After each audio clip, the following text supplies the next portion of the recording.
तो रिवीजन करते हैं इकोनॉमी का। इकोनॉमी की 5 यूनिट का रिवीजन ही चल रहा है अभी। कृषि क्षेत्र पूरा हो गया है, भूमि सुधार भी हो गया है इसके पहले। अब है औद्योगिक क्षेत्र, यानी द्वितीय क्षेत्र कहते हैं इसे। द्वितीय क्षेत्र से आशय उन आर्थिक क्रियाओं से है जिनमें प्राथमिक क्षेत्र से प्राप्त कच्चे माल का के वस्तुओं का उत्पादन किया जाता है, तो उसे द्वितीय क्षेत्र कहते हैं। यानी कच्चे माल का उपयोग करके अन्य वस्तुएं बनाई जाती हैं। इस क्षेत्र को उत्पादक क्षेत्र भी कहा जाता है, क्योंकि इसमें भौतिक वस्तुओं का निर्माण होता है। यह क्षेत्र प्राथमिक और तृतीयक क्षेत्र के मध्य एक प्रकार के संयोजक का कार्य करता है, इसीलिए इसे मध्यवर्ती क्षेत्र भी कहते हैं। द्वितीय गतिविधियों में क्या है, कच्चे माल को मूल्यवान उत्पाद में बदलकर प्राकृतिक संसाधनों का मूल्य बढ़ाती हैं ये। इसमें निर्माण उद्योग, विनिर्माण उद्योग, एमएसएमई, खाद्य प्रसंस्करण उद्योग इत्यादि में शामिल होते हैं। भारत में औद्योगिक क्षेत्र से जुड़े हुए आंकड़े।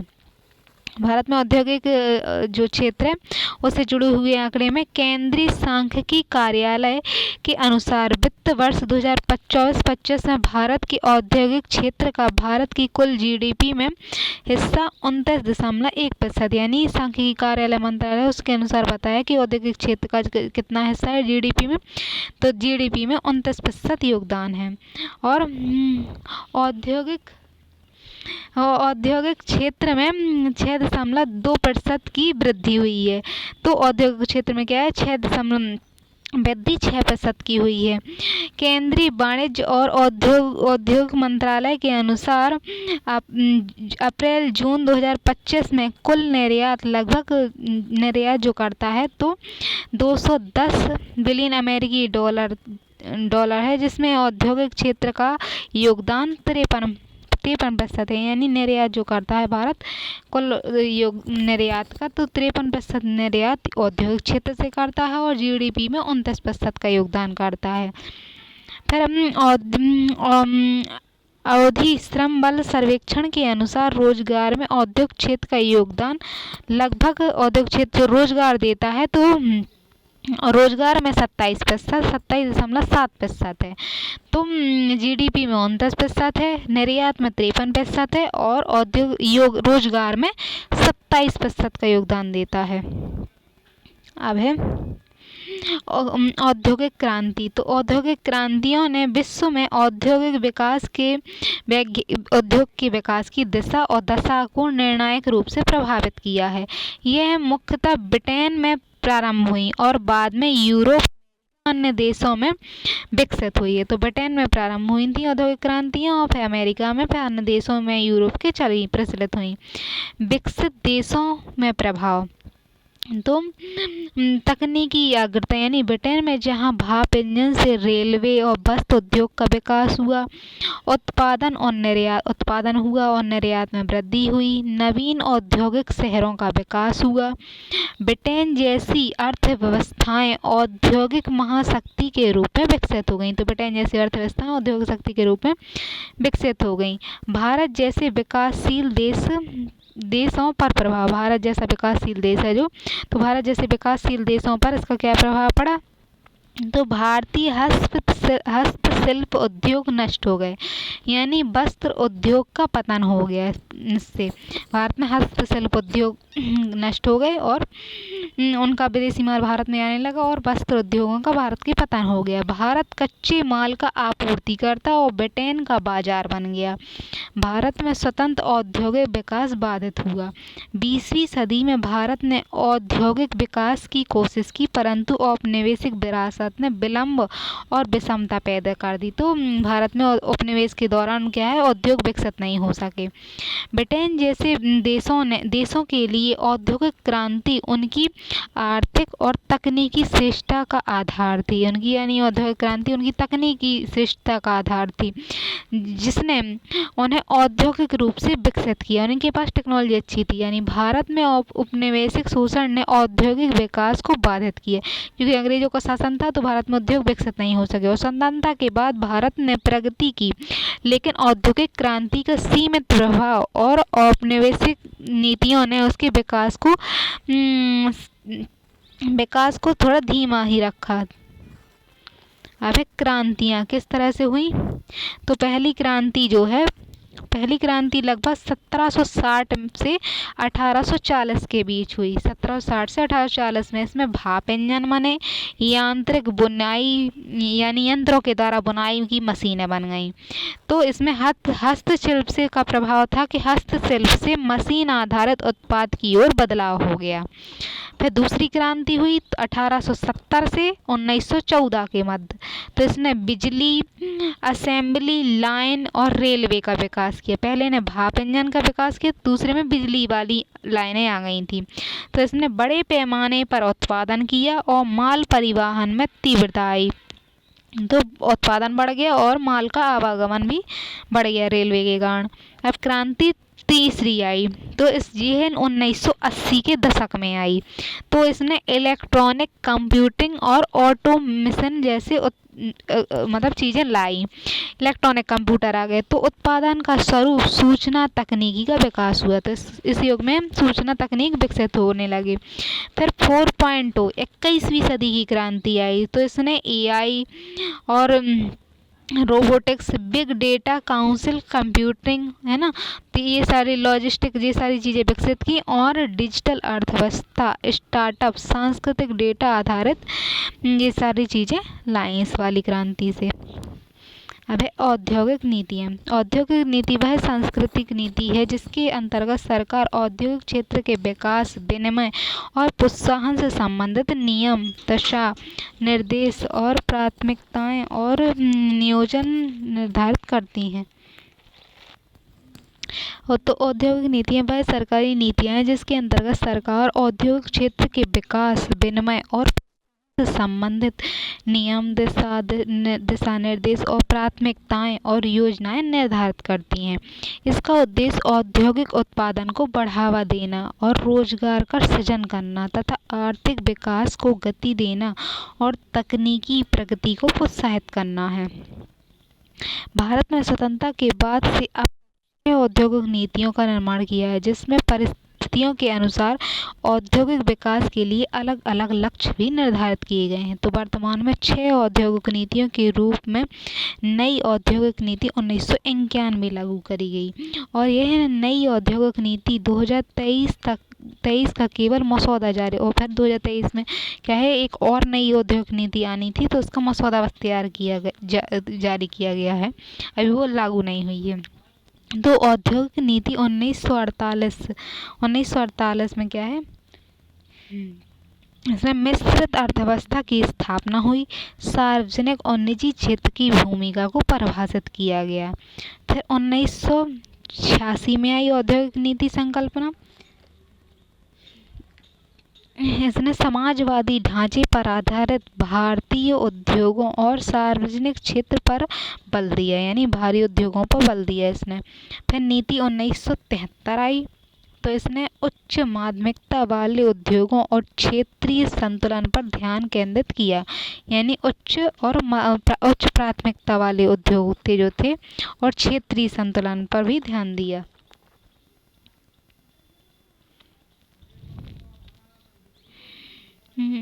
औद्योगिक नीति वितरण 1977 लघु और कुटीर उद्योगों को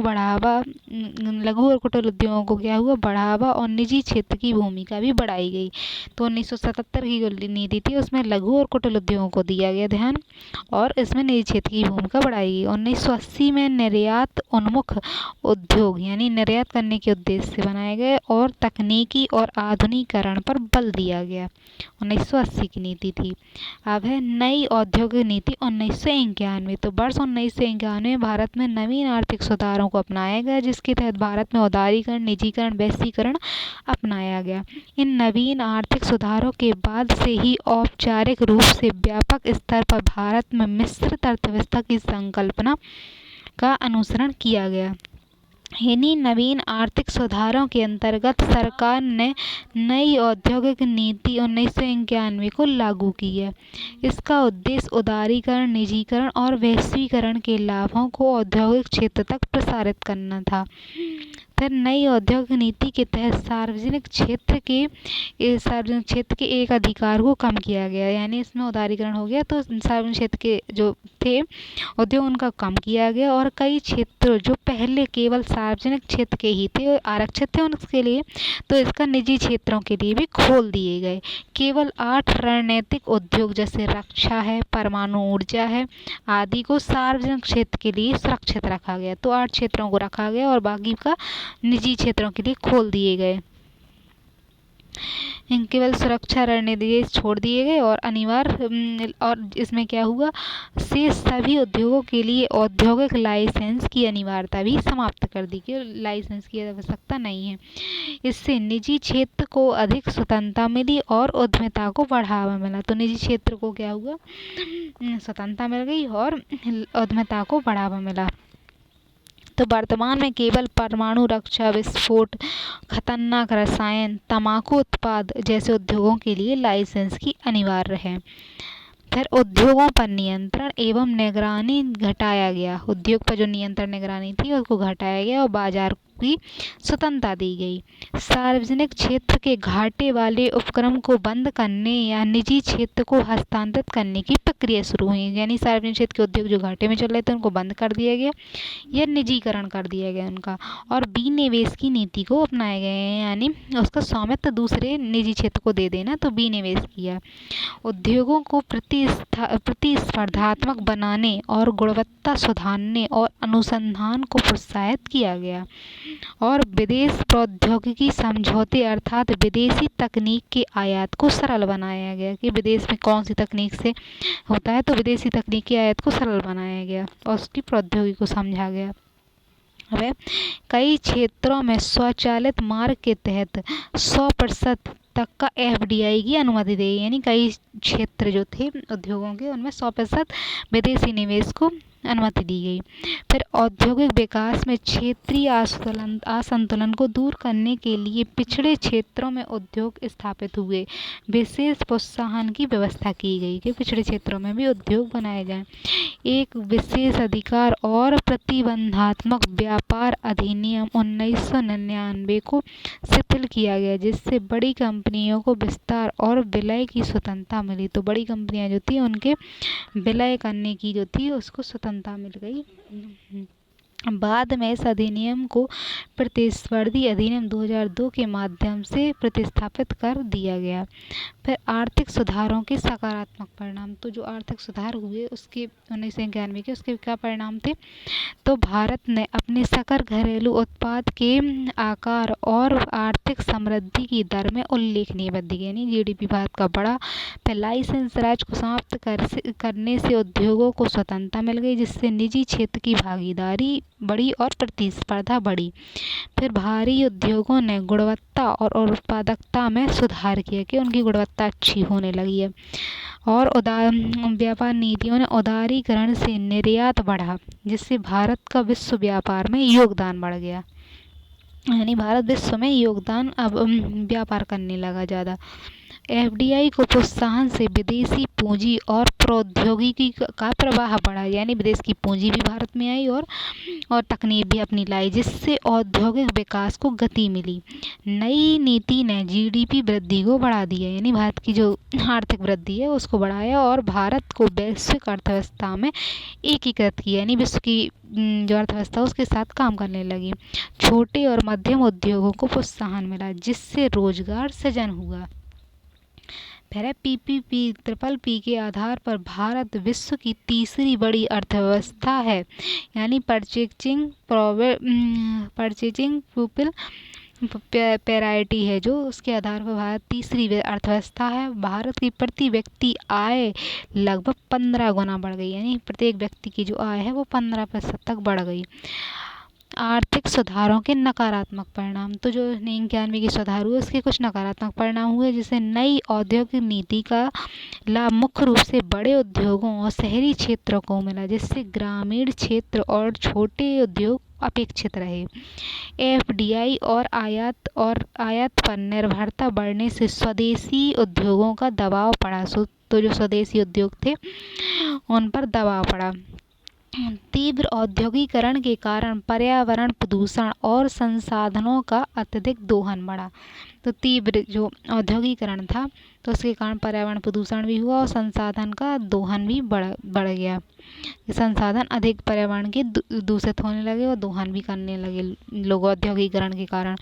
कुछ सार्वजनिक उपक्रम के निजीकरण और विनिवेश से कर्मचारियों की छटनी हुई, क्योंकि निजीकरण कर दिया तो अब निजी कंपनियां जितना चाहें कर्मचारी उतने रखेंगी, कर्मचारियों की छटनी हुई।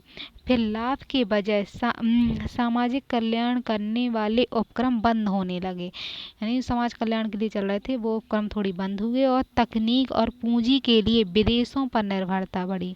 तकनीक के लिए और पैसे के लिए भी विदेशों पर निर्भरता बढ़ी। निवेश कुछ ही विकसित राज्यों तक सीमित रहे, यानी कुछ राज्यों में ही विकास हो सका, निवेश कम हो सके, बाकी राज्य पिछड़े रह गए। आय और संपत्ति का असमान वितरण बढ़ा, जिससे सामाजिक असमानता में वृद्धि हुई। तो समाज में असमानता है, यानी कुछ राज्य अधिक विकसित और कुछ कम विकसित हो गए। औद्योगिक विकास पर अधिक ध्यान देने से कृषि और कृषि संबंधित क्षेत्रों को कम महत्व मिला। अब उद्योग ज़्यादा विकसित होने लगे तो कृषि का महत्व कम हो गया थोड़ा। निष्कर्षतः नई औद्योगिक नीति ने भारत की अर्थव्यवस्था को खुला और प्रतिस्पर्धी और वैश्विक बनाया, लेकिन इससे जुड़े क्षेत्रीय असंतुलन और सार्वजनिक क्षेत्र के पतन जैसे कुछ नकारात्मक प्रभाव भी, सार्वजनिक क्षेत्र का पतन हुआ, इससे तो कुछ नकारात्मक प्रभाव भी सामने आए। अतः भारत में वर्तमान में अपेक्षा और वैश्विक समीकरणों को दृष्टिगत रखते हुए भारत में नवीन आर्थिक नीति की आवश्यकता महसूस की जा रही है कि और नई आर्थिक नीति आनी चाहिए अब, क्योंकि वो भी 91 के बाद बहुत पुरानी हो गई है। क्या भारत को नई औद्योगिक नीति की आवश्यकता है? तो भारत की पिछली औद्योगिक नीति 1991 में बनाई गई थी, जो उदारीकरण, निजीकरण, वैश्वीकरण की भावना पर आधारित थी, किंतु वर्तमान में वैश्विक आर्थिक संरचना और तकनीकी बदलाव और भू राजनीतिक परिदृश्य पूरी तरह से बदल चुके हैं, यानी 25 वर्ष हो गए हैं, उससे भी ज़्यादा 31 वर्ष 35 वर्ष तक हो गए हैं। तो इतनी पुरानी राजनीति मतलब आर्थिक नीति हो गई, तो नई चाहिए। तकनीकी बदलाव और भू राजनीतिक परिदृश्य पूरी तरह से बदल चुके हैं, अतः भारत को नई औद्योगिक नीति की आवश्यकता है जो समकालीन मुद्दों को संबोधित करने में सक्षम होने के साथ ही भारत को विकसित मार्ग पर अग्रसर करे। हम नई औद्योगिक प्रवृत्तियाँ, नई औद्योगिक नीति का मसौदा, तो 2023 में एक मसौदा यानी ड्राफ्ट बस आया, जिसने कि किस तरह से होना चाहिए। तो केंद्रीय वाणिज्य उद्योग मंत्रालय 1991 की नीति को बदलने के लिए 2023 में एक नई औद्योगिक नीति का मसौदा जारी किया था। यह नीति मेक इन इंडिया को बढ़ावा देने और भारत को वैश्विक निर्माण केंद्र बनाने पर केंद्रित था। हालांकि बाद में इस मसौदे पर हुई प्रगति के संबंध में आधिकारिक जानकारी उपलब्ध नहीं है, और फिर आगे जानकारी उपलब्ध ही नहीं कराई, आगे नहीं बढ़ा उसका काम। उत्पादन से जुड़े प्रोत्साहन यानी PLI योजना, तो उत्पादन में जो प्रोत्साहन योजनाएं हैं तो उनमें क्या है, 2020 में शुरू की गई हैं।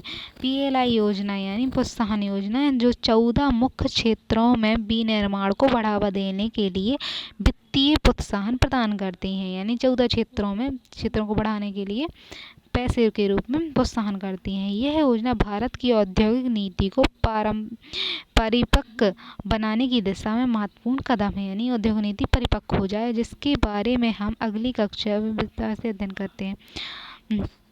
परामर्श और सहभागिता। केंद्र सरकार ने नई नीति तैयार करने के लिए 6 विषय फोकस समूह बनाए हैं। नई नीति क्या है, 6 विषयों पर फोकस होगी, जिसमें विनिर्माण पर ध्यान दिया जाएगा, MSME पर ध्यान दिया जाएगा, प्रौद्योगिकी और नवाचार पर ध्यान दिया जाएगा। व्यापार करने में से आसानी होगी। फिर है अगला, बुनियादी ढांचे का विकास किया जाएगा। बुनियादी ढांचे और निवेश को मतलब हाथ की ओर लाना और कौशल का विकास शामिल है। तो ये क्षेत्र हैं विनिर्माण, MSME, प्रौद्योगिकी, नवाचार, बुनियादी ढांचा और निवेश और कौशल विकास। इस संदर्भ में उद्योग जगत, विशेषज्ञों और राज्य सरकारों के साथ परामर्श किया जा रहा है, यानी उद्योग के जो विशेषज्ञ हैं और राज्य सरकारों के साथ परामर्श पर विचार किया जा रहा है।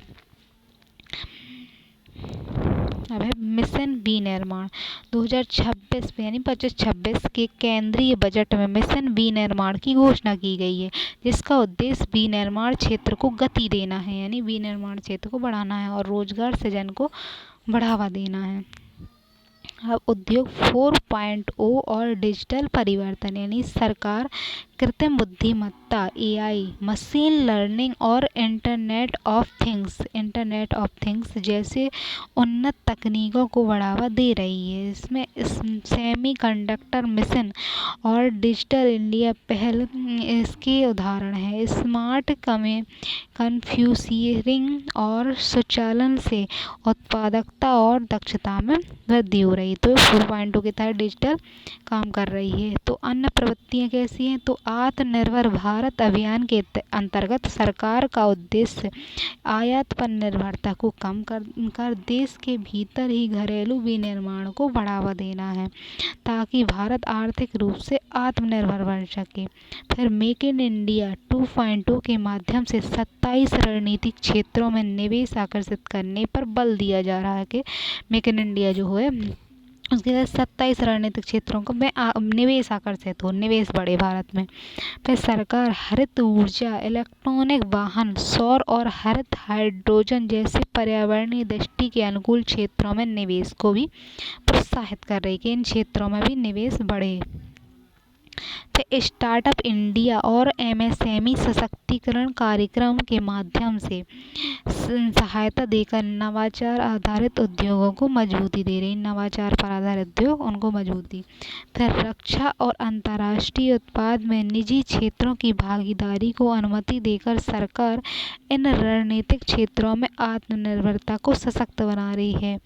रणनीतिक क्षेत्रों में आत्मनिर्भरता और सशक्त हो। फिर है वोकल फॉर लोकल से लोकल टू ग्लोबल की रणनीति अपनाकर सरकार घरेलू उत्पादों को वैश्विक स्तर की प्रतिस्पर्धी बनाने की दिशा में कार्य कर रही है, यानी विदेशों के लायक बन जाए उत्पाद। इसके अलावा सरकार घाटे वाले सार्वजनिक उपक्रमों में भी निवेश की नीति अपना रही है।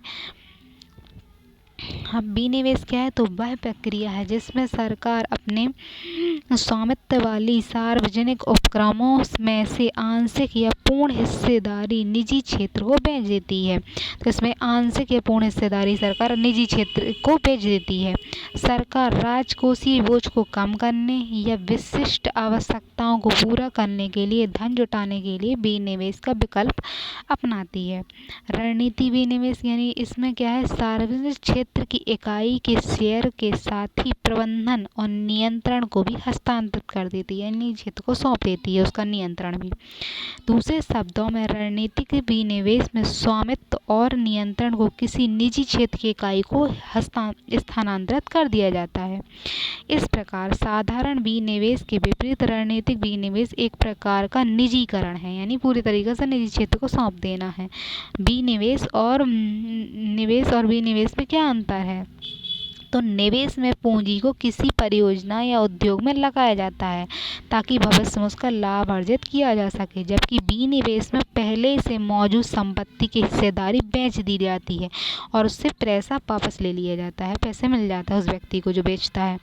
निवेश विकास पर जबकि विनिवेश पूंजी जुटाने और प्रबंधन को सुधारने पर केंद्रित है। निवेश आगे चल के विकास होगा उसमें, और विनिवेश में जो पूंजी लगी थी उसको जुटाया जाएगा और निजीकरण हो जाएगा तो उसका और कोई ध्यान रखेगा। विनिवेश के कारण यानी घाटे में चल रहे पीएसयू को वित्तीय बोझ कम करना। यहाँ पीएसयू आया कहीं, यानी सार्वजनिक क्षेत्र के उपक्रम के लिए, पब्लिक सेक्टर के लिए उपयोग किया गया है। तो घाटे में चल रहे सार्वजनिक क्षेत्र के उद्योगों का वित्तीय बोझ कम करना है। फिर सरकारी संसाधनों को अधिक उत्पादक क्षेत्रों में उपयोग करना, सरकार के जो संसाधन है उसको और काम में लगाया जाए। इसमें सार्वजनिक पीएसयू यानी सार्वजनिक क्षेत्र में निजी क्षेत्र की भागीदारी बढ़ाकर दक्षता में सुधार करना।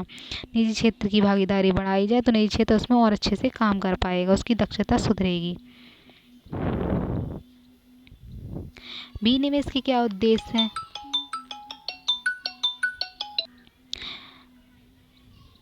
विनिवेश के उद्देश्य यानी राजकोषीय घाटे को कम करना, राजकोष का जो घाटा है उसको कम करना, वैश्विक मानकों के अनुरूप सार्वजनिक क्षेत्र को प्रतिस्पर्धी बनाना, फिर निजी निवेश को प्रोत्साहित करना, आर्थिक सुधार और संसाधन उद्योग को बेहतर बनाना, आधारभूत व सामाजिक योजनाओं के लिए धन जुटाना। तो आधारभूत ये सारे उद्देश्य हैं विनिवेश के लिए कि आर्थिक सुधार करने के लिए, निजी निवेश को प्रोत्साहित करने के लिए और सरकार के जो धन एकत्र करने के लिए सारे।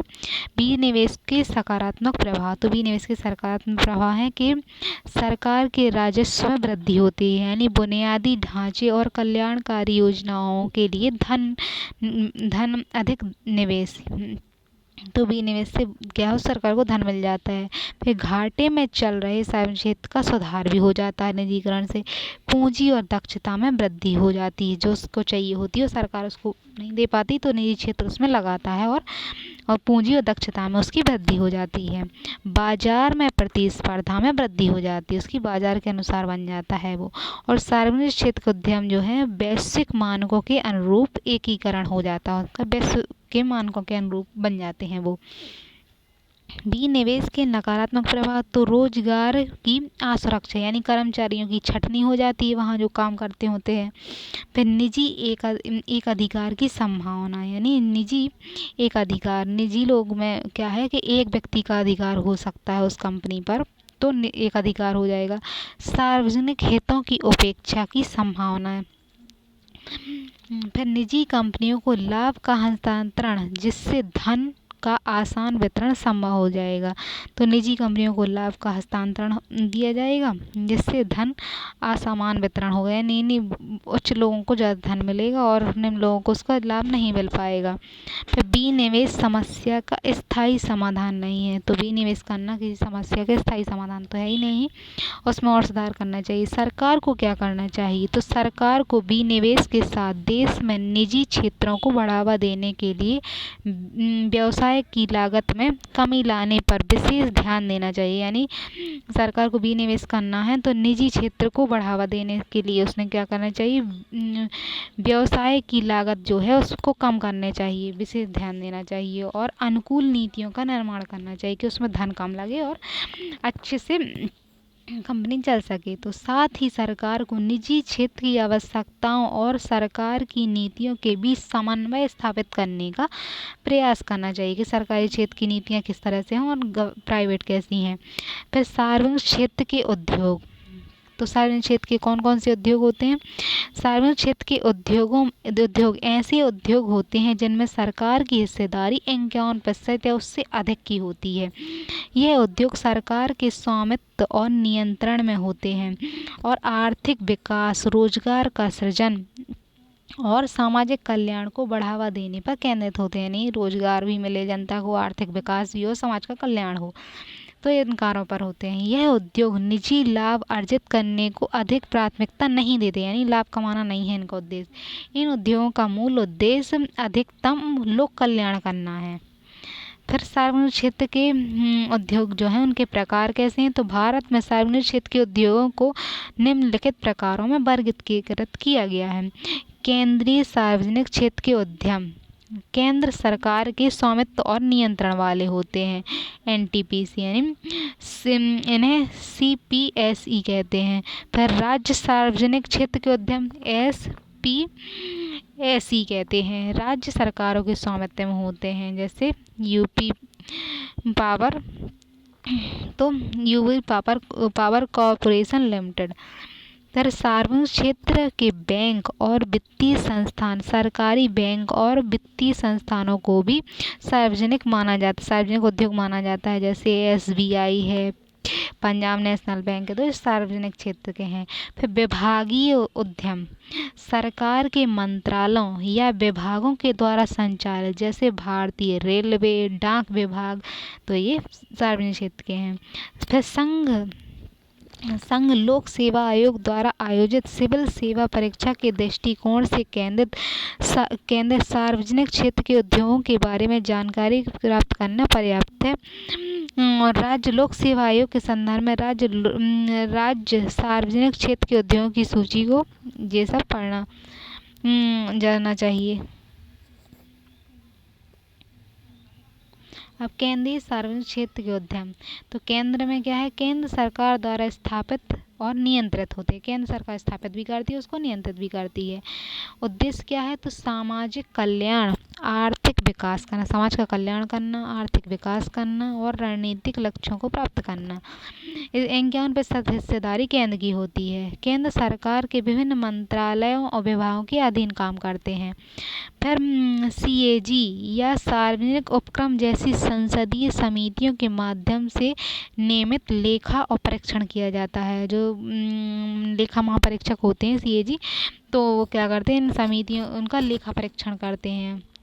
वर्तमान में देश में लगभग 250 से अधिक केंद्रीय सार्वजनिक क्षेत्र के उपक्रम हैं, यानी CPSE सक्रिय हैं। केंद्र शासित प्रदेश के 250 अभी उद्योग फिर भी हैं, जिसमें कौन है, oil and natural gas corporation, तेल और प्राकृतिक गैस खोज और उत्पादन, और गेल इंडिया लिमिटेड, प्राकृतिक गैस पाइपलाइन और वितरण। तेल और प्राकृतिक गैस की है, फिर प्राकृतिक गैस पाइपलाइन वितरण, फिर steel authority of India limited, इस्पात उत्पादन से संबंधित है। फिर नेशनल थर्मल पावर कॉरपोरेशन, ये बिजली उत्पादन और वितरण से संबंधित है। National thermal power corporation. फिर हिंदुस्तान एयरोनॉटिकल लिमिटेड, रक्षा और एयरोस्पेस उपकरण से, रक्षा के उपकरण और एयर स्पेस के उपकरण से संबंधित है हिंदुस्तान एयरोनॉटिकल लिमिटेड। तो केंद्र की जो उद्योग है, केंद्रीय सार्वजनिक उद्योगों की स्थापना संसद द्वारा पारित अधिनियम के साथ ही केंद्र सरकार के कार्यकारी आदेश के माध्यम से की जाती है। केंद्र सरकार के संसद के आदेश से और केंद्र के कार्यकारी आदेश से की जाती है उनकी स्थापना। जैसे अधिकतम केंद्रीय उद्योग कंपनियां अधिनियम 1956 और वर्तमान में कंपनी अधिनियम 2013 के तहत सरकारी कंपनी के रूप में पंजीकृत हैं। तो इन्हें भी पंजीकरण कराना होता है सरकार के पास, तो अधिनियम 1956 के तहत और 2013 के अधिनियम के तहत ये पंजीकृत हैं। Oil and natural gas corporation और GAIL India limited, steel authority of India limited,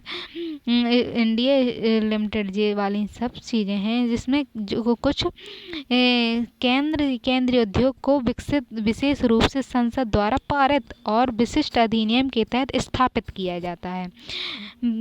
और विशेषकर उस स्थिति में जब उद्यम का रणनीतिक महत्व, मतलब इन्हें सरकार के अधिनियम के द्वारा बनाया जाता है, जब कैसा हो, जब रक्षा हो, परमाणु या बुनियादी ढांचा हो, तो इनके संबंध में सीरी बनाई जाती है। जैसे भारतीय खाद्य निगम, फूड कॉर्पोरेशन इंडिया अधिनियम 1964 के तहत फूड कॉर्पोरेशन इंडिया की स्थापना की गई है, तो 1964 के तहत की गई है।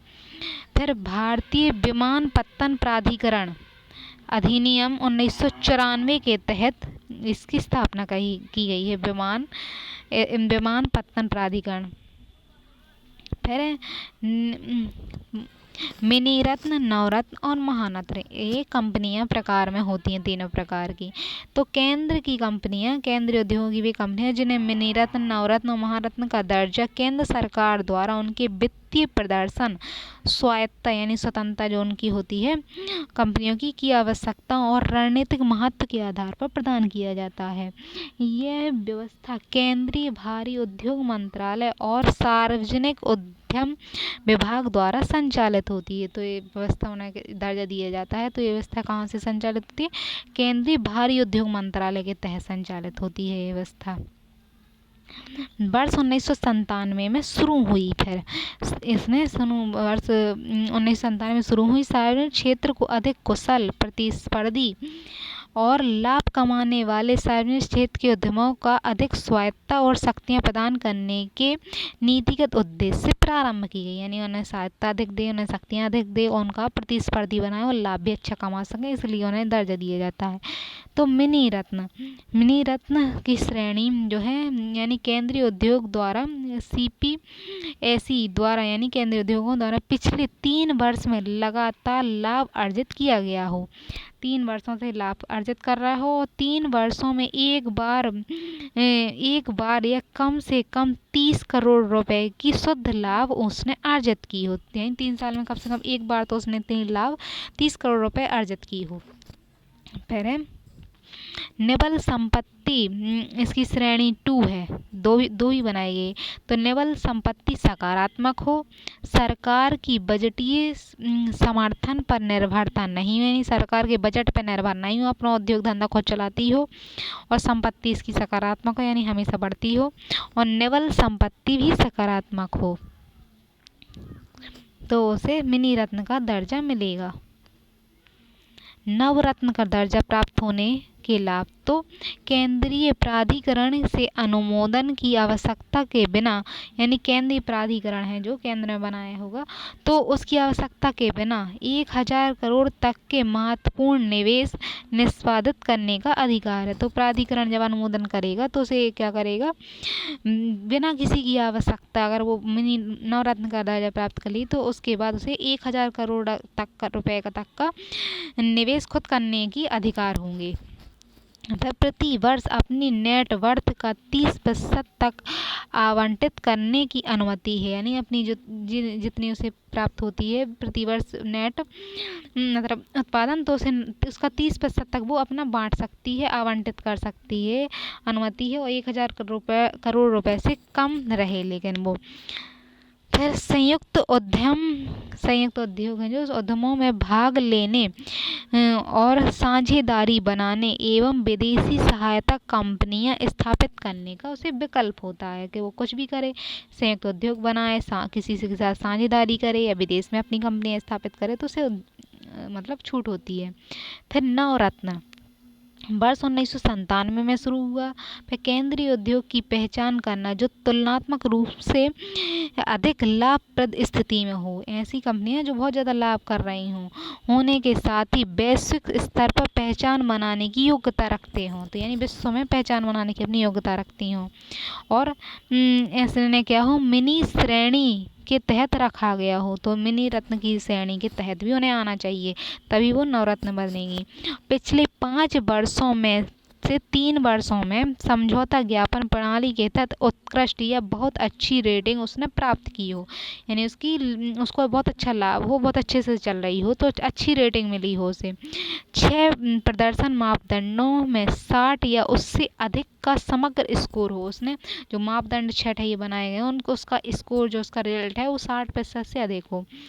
तो मापदंड क्या है, तो शुद्ध पूंजी और शुद्ध लाभ के आधार पर, फिर कुल लागत के सापेक्ष मैन पावर पर आने वाली कुल लागत, उत्पादन में जो कुल लागत है तो उसमें उसकी लागत के आधार पर।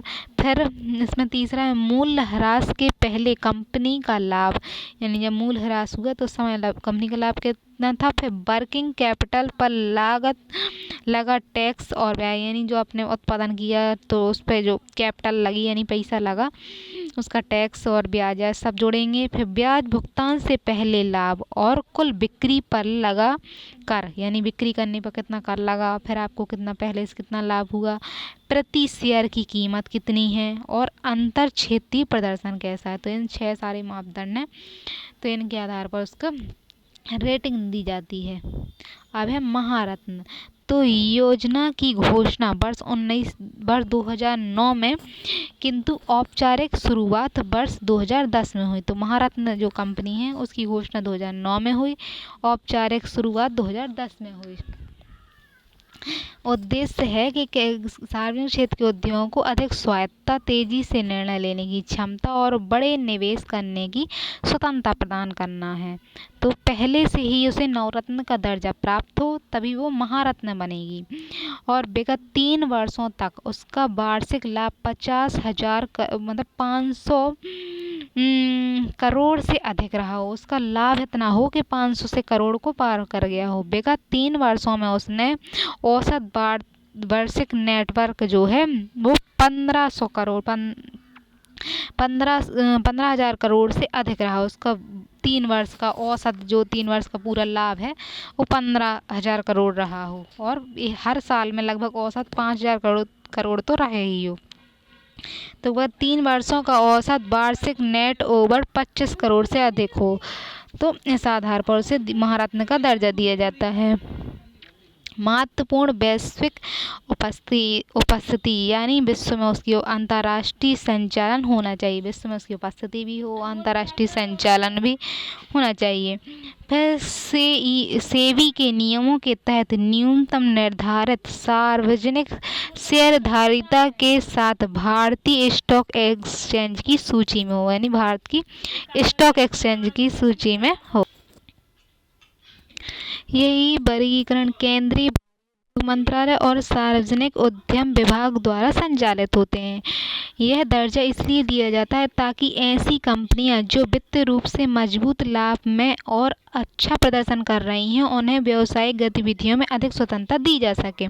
इसलिए उन्हें मिनीरत्न, नवरत्न और महारत्न का दर्जा दिया जाता है। इस प्रकार इस दर्जा मिलने से कंपनियों को नियंत्रण लेने में कम सरकारी हस्तक्षेप का सामना करना पड़ता है।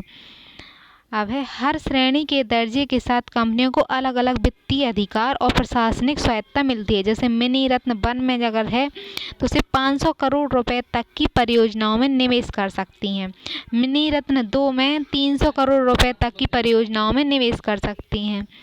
फिर नवरत्न कंपनियां 1000 करोड़ रुपए तक की परियोजनाओं में निवेश कर सकती हैं।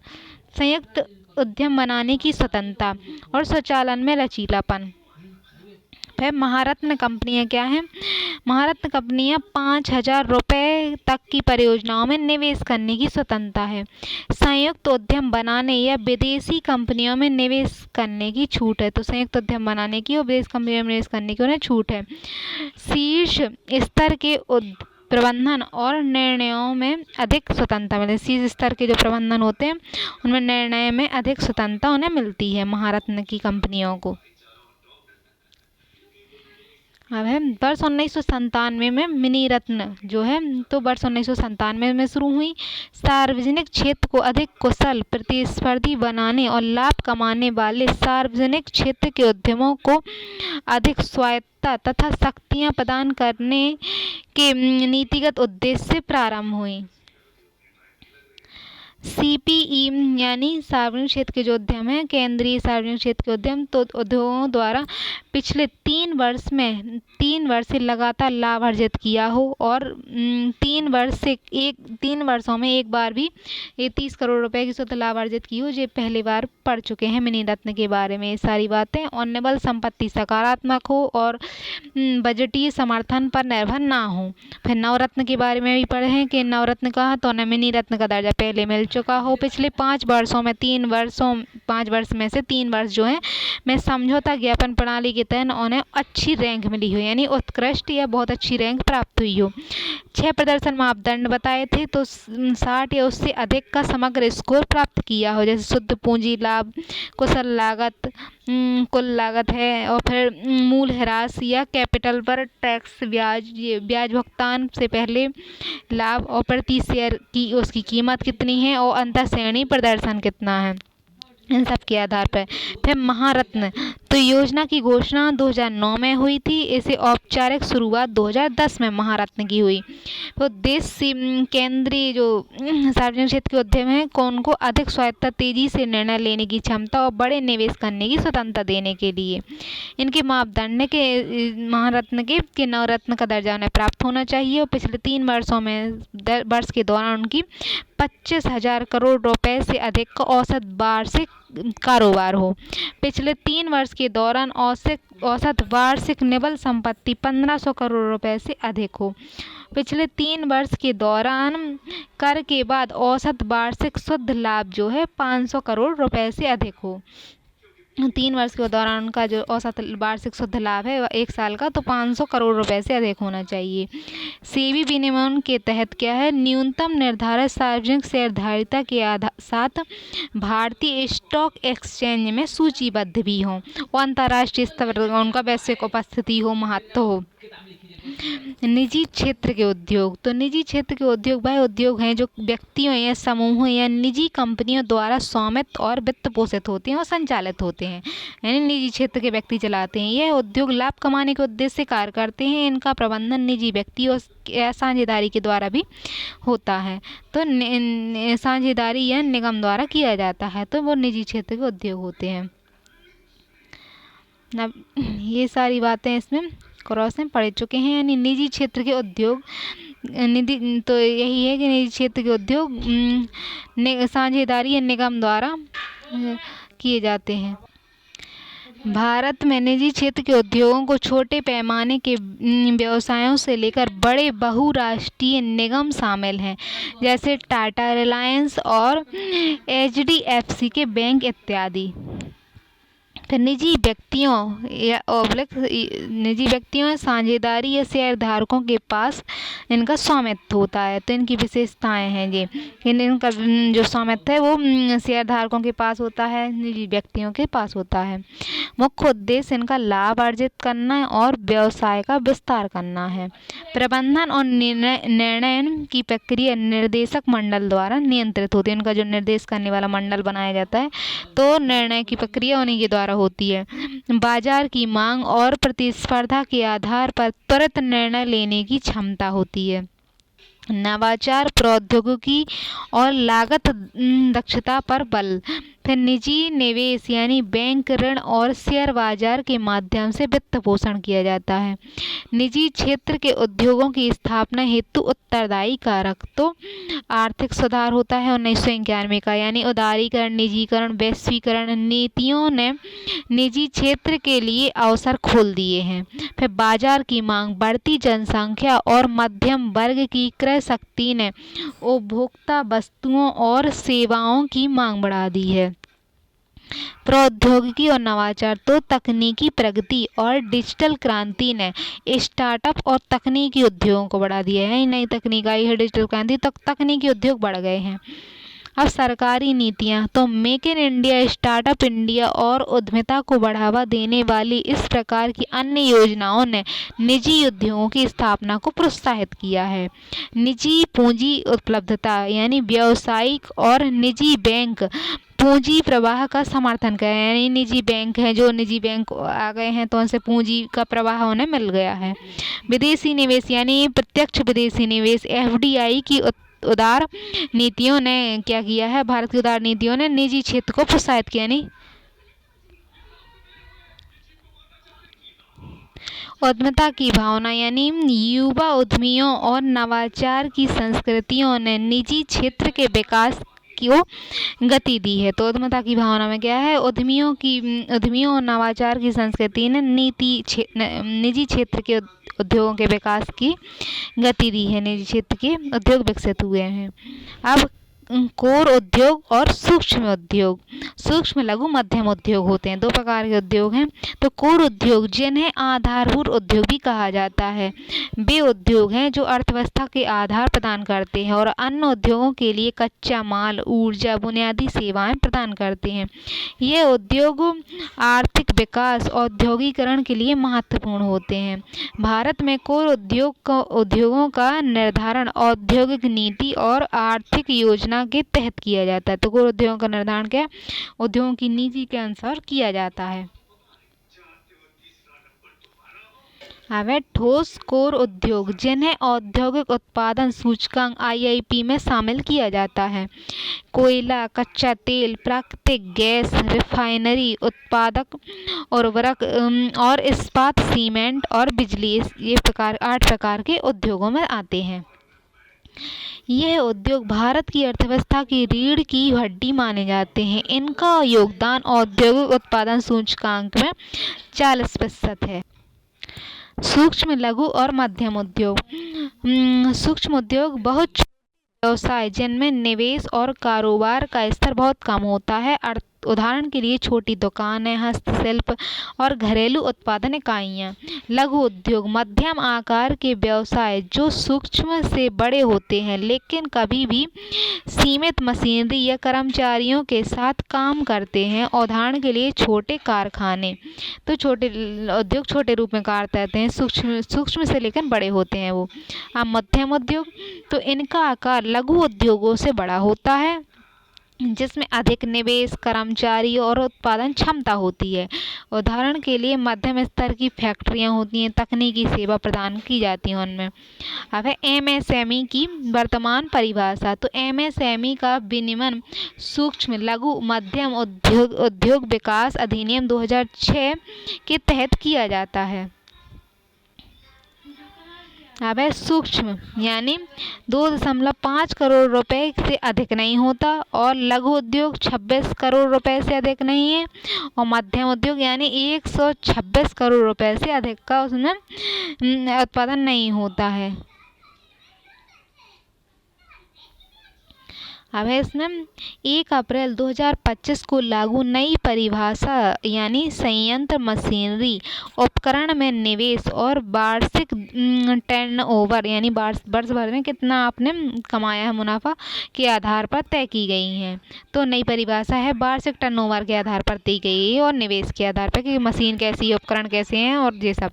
यह परिभाषा विनिर्माण और सेवा क्षेत्र दोनों पर लागू होती हैं। पहले केवल निवेश देखा जाता था, अब वार्षिक टर्नओवर भी शामिल किया गया है। किसी भी उद्यम को किसी श्रेणी में तभी रखा जाता है जब उसका निवेश, वार्षिक टर्नओवर दोनों उसकी सीमा के अंदर हों। परिभाषा में बदलाव का निहितार्थ यानी क्यों किया गया है, तो अब छोटे व्यवसाय ज़्यादा पूंजी और आमदनी के साथ भी एमएसएमई में बने रहते हैं, जिससे विकास पर अंकुश नहीं लगा है, और निवेश और आमदनी की सीमाओं को बढ़ाकर उन्हें और अधिक विस्तार करने में छूट मिली है। तो एमएसएमई का महत्व क्या है, यानी सूक्ष्म, लघु, मध्यम उद्योग होते हैं जो एमएसएमई वाले, सूक्ष्म लघु वाले। तो एमएसएमई भारत की जीडीपी में 30% और निर्यात में 45% से अधिक का योगदान करता है। यानी सूक्ष्म लघु उद्योग जीडीपी में 30% और निर्यात में 45% का योगदान करते हैं। एमएसएमई क्षेत्र 12 करोड़ लोगों को रोजगार देता है और कृषि के बाद रोजगार सृजन करने वाला दूसरा सबसे बड़ा क्षेत्र है। तो 12 करोड़ लोगों को रोजगार देता है एमएसएमई। विनिर्माण क्षेत्र में 6% और सेवा क्षेत्र में 25% जीडीपी का योगदान है। यानी जो विनिर्माण क्षेत्र का जितना भी योगदान है उस विनिर्माण क्षेत्र के योगदान में एमएसएमई 30% है, और निर्यात जो इसके आधार पर है, यानी विनिर्माण क्षेत्र का जो निर्यात है उसमें विनिर्माण के में से 30% का योगदान ये करता है, एमएसएमई वाला करता है। तो विनिर्माण के आधार पर है, ना कि ऑल इंडिया के लेवल पर। तो लगभग 6 करोड़ से अधिक पंजीकृत एमएसएमई क्षेत्र पूरे भारत में 25 करोड़ से अधिक लोगों को रोजगार प्रदान कर रहे हैं। एमएसएमई क्या है, ग्रामीण अर्ध शहरी क्षेत्रों में रोजगार के अवसर प्रदान कर रहे हैं, जो शहरीकरण का दबाव कम होता है और समावेशिता को बढ़ावा मिल रहा है। तो एमएसएमई स्थानीय संस्थानों का उपयोग करते हैं और क्षेत्रीय विकास को बढ़ावा देते हैं। एमएसएमई जमीनी स्तर पर विशेष रूप से खादी, हस्तशिल्प और ग्राम उद्योग जैसे क्षेत्रों में नवाचार को प्रोत्साहन दे रहे हैं।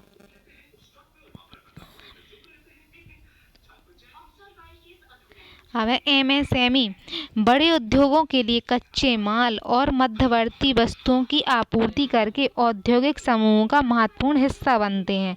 यानी बड़े उद्योगों के लिए कुछ मध्यवर्ती उत्पाद बन जाते हैं, वो स्थानीय आपूर्ति श्रृंखलाओं को मजबूत करते हैं और आत्मनिर्भर भारत के लक्ष्य को समर्थन देते हैं। स्थान की आपूर्ति, स्थान में किस चीज़ की आवश्यकता है तो उसके अनुसार उत्पादन करते हैं।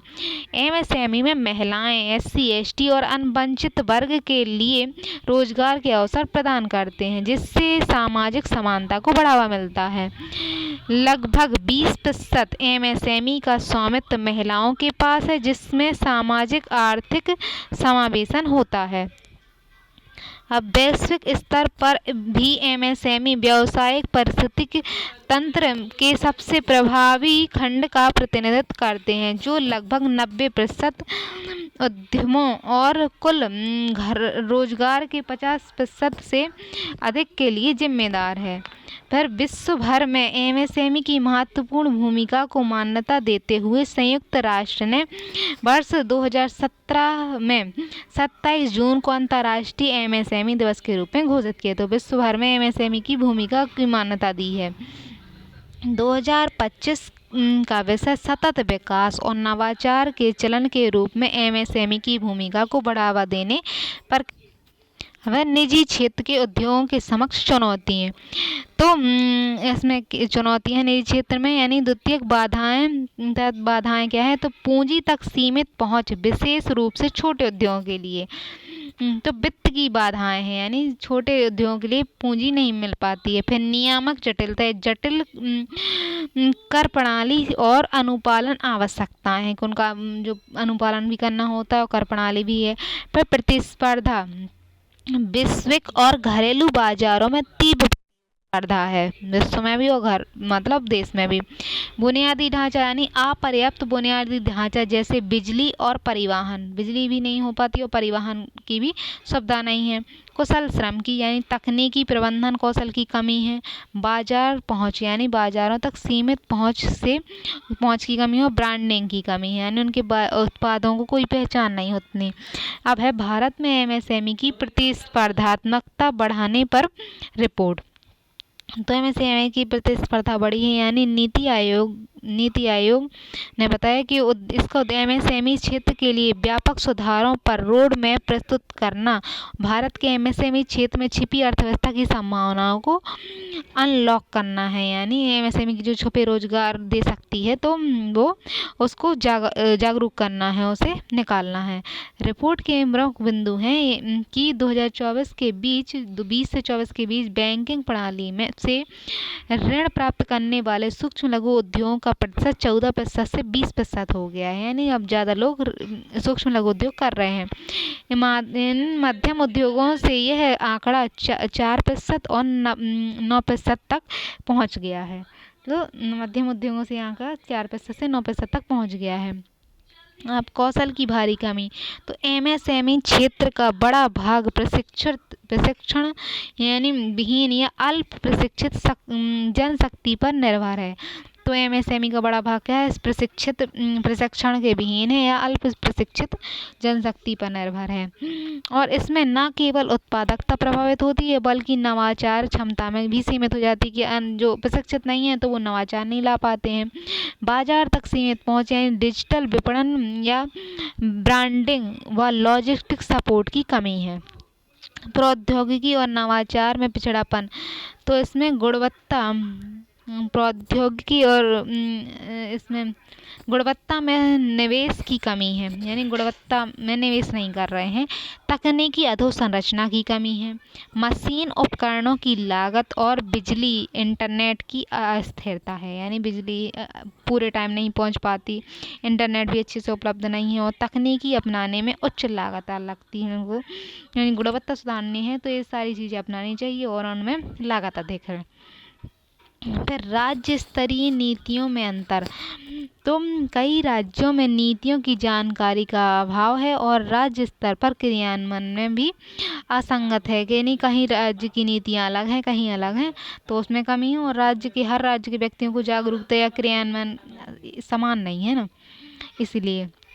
अब इसके समाधान क्या है, तो व्यापक अनुकूलन वातावरण यानी व्यापार है उसके अनुकूल वातावरण के लिए स्पष्ट दीर्घकालिक नीतियां बनाई जाएं। फिर सूक्ष्म लघु उद्योगों को बिना जमानत के ऋण उपलब्ध कराने हेतु क्रेडिट गारंटी फंड को मजबूत किया जाए, यानी उन्हें आसानी से ऋण मिल सके। फिर वित्तीय प्रौद्योगिकी प्लेटफॉर्म के माध्यम से ऋण वितरण की प्रक्रिया को त्वरित बनाया जाए। सरकार को निजी क्षेत्र के अनुसंधान और विक्रय यानी व्यय पर कर छूट प्रदान करनी चाहिए। सरकार को जो निजी क्षेत्र है उसके विकास के लिए छूट प्रदान करनी चाहिए व्यय पर। इस उद्योग को क्या है, कृत्रिम बुद्धिमत्ता, रोबोटिक्स और ब्लॉकचेन जैसी तकनीकों को अपनाते हुए अनुदान और प्रशिक्षण प्रदान किया जाना, यानी नई जो टेक्नोलॉजी है उसके बारे में उसे प्रशिक्षण दें तो वो आगे बढ़ेगी। उद्योगों को शिक्षा संस्थानों के बीच सहयोग स्थापित कर इंटर्नशिप को बढ़ावा देना चाहिए। अब निष्कर्ष है कि निजी क्षेत्र के उद्योगों की समस्या का समाधान बहुआयामी रणनीति के माध्यम से ही संभव है। बहुत बहुआयामी रणनीति बनाई जाए तो उसके माध्यम से ही संभव है। फिर वित्त नीति, कौशल, नवाचार और अवसंरचना जैसे क्षेत्रों में सरकार और उद्योगों के बीच सहयोग बढ़ाकर ही आत्मनिर्भर भारत के लक्ष्य को प्राप्त किया जा सकता है। तो सरकार को क्या करना चाहिए कि आत्मनिर्भर भारत के लक्ष्य को प्राप्त किया जा सकता है, यानी वित्त नीतियाँ, कौशल विकास, नवाचार, ये सारी चीज़ें अपनाई जाएं तो आत्मनिर्भर भारत के लक्ष्य को प्राप्त किया जा सकता है। सरकार द्वारा ईज ऑफ डूइंग बिजनेस के लिए उठाए गए कदम, तो ईज ऑफ डूइंग बिजनेस जो है तो उसके लिए उठाए गए कदम क्या है, मेक इन इंडिया, यानी वर्ष 2014 और केंद्रीय वाणिज्य उद्योग मंत्रालय के तहत है। वर्ष 2014 में केंद्रीय वाणिज्य उद्योग मंत्रालय के तहत है। इसका उद्देश्य भारत को वैश्विक विनिर्माण केंद्र बनाना, भारत को विश्व का मतलब विनिर्माण करने वाला केंद्र बनाना है, मेक इन इंडिया का उद्देश्य, और निवेश को आकर्षित करना है। इसके निवेश को आकर्षित करने के लिए नियामक प्रक्रियाओं को सरल बनाना है, और जो नियामक प्रक्रिया हैं उनको सरल बनाना है कि नियम सरल हों ताकि निवेश आ सके। इनका लक्ष्य विनिर्माण क्षेत्र का जीडीपी में योगदान 25% तक बढ़ाना है, यानी विनिर्माण क्षेत्र का योगदान जो अभी जीडीपी में 29 है उससे 29 से 25% और आगे बढ़ाना है। निवेश प्रोत्साहन, तो 25 प्राथमिकता वाले क्षेत्रों जैसे ऑटोमोबाइल, रक्षा, फार्मास्यूटिकल्स में निवेश को और बढ़ाया जा सकता है। निवेश में सुधार के लिए एफडीआई नीतियों का उदारीकरण करना चाहिए, जिससे रक्षा और रेलवे में 100% तक की एफडीआई की अनुमति देनी चाहिए। फिर डिजिटल पहल, ऑनलाइन परमिट और लाइसेंस प्रक्रिया, यानी पर्यावरण मंजूरी और भूमि अधिग्रहण और डिजिटलीकरण करें, मतलब डिजिटल रूप से हम लाइसेंस बन जाएं उनकी, ऐसी प्रक्रिया अपनाई जा सकती है। फिर बिजनेस रिफॉर्म एक्शन प्लान में वर्ष 2015 में केंद्रीय वाणिज्य उद्योग मंत्रालय के तहत इसका उद्देश्य है राज्यों और केंद्र शासित प्रदेशों में व्यापार करने की प्रक्रिया को सरल और पारदर्शी बनाए, यानी केंद्र और केंद्र शासित प्रदेश दोनों में क्या है, व्यापार सरल और पारदर्शी हो। इसका लक्ष्य राज्यों में सुधार को लागू कर कारोबारी प्रक्रिया को डिजिटल और सुगम बनाना है। अब है BRAP में 10 प्रमुख क्षेत्र हैं, यानी बिजनेस रिफॉर्म एक्शन प्लान जो है, बिजनेस रिफॉर्म एक्शन प्लान में 10 प्रमुख क्षेत्र हैं। व्यवसाय शुरू करना, पहला है व्यवसाय शुरू करना, निर्माण परमिट देना, बिजली का कनेक्शन देना, संपत्ति का पंजीकरण हो, ऋण प्राप्त करना, फिर ऋण दिया जाए उसे संपत्ति पर, फिर कर भुगतान करना और सीमा पार व्यापार करना। मुद्रा बैंक, तो मुद्रा बैंक जो है वो स्थापना उसकी 2015 में हुई, NBFI के रूप में पंजीकृत है। कंपनी अधिनियम 2013 के तहत स्थापित है मुद्रा बैंक, और छोटे उद्यमियों को 50,000 से 1 लाख रुपए तक के ऋण प्रदान करता है। अब प्रधानमंत्री मुद्रा योजना चलाएगी, तो इस योजना के तहत सरकार द्वारा 2015 में लॉन्च की गई थी, और लघु उद्योगों को 10 लाख रुपए की संपार्श्विक मुक्त यानी गारंटी मुक्त क्या है संस्था ऋण देती है, और ये इस ऋण का उपयोग विनिर्माण में, व्यापार में, सेवा क्षेत्र, कृषि के आय अर्जित और ऋण गतिविधियों हेतु किया जा सकता है।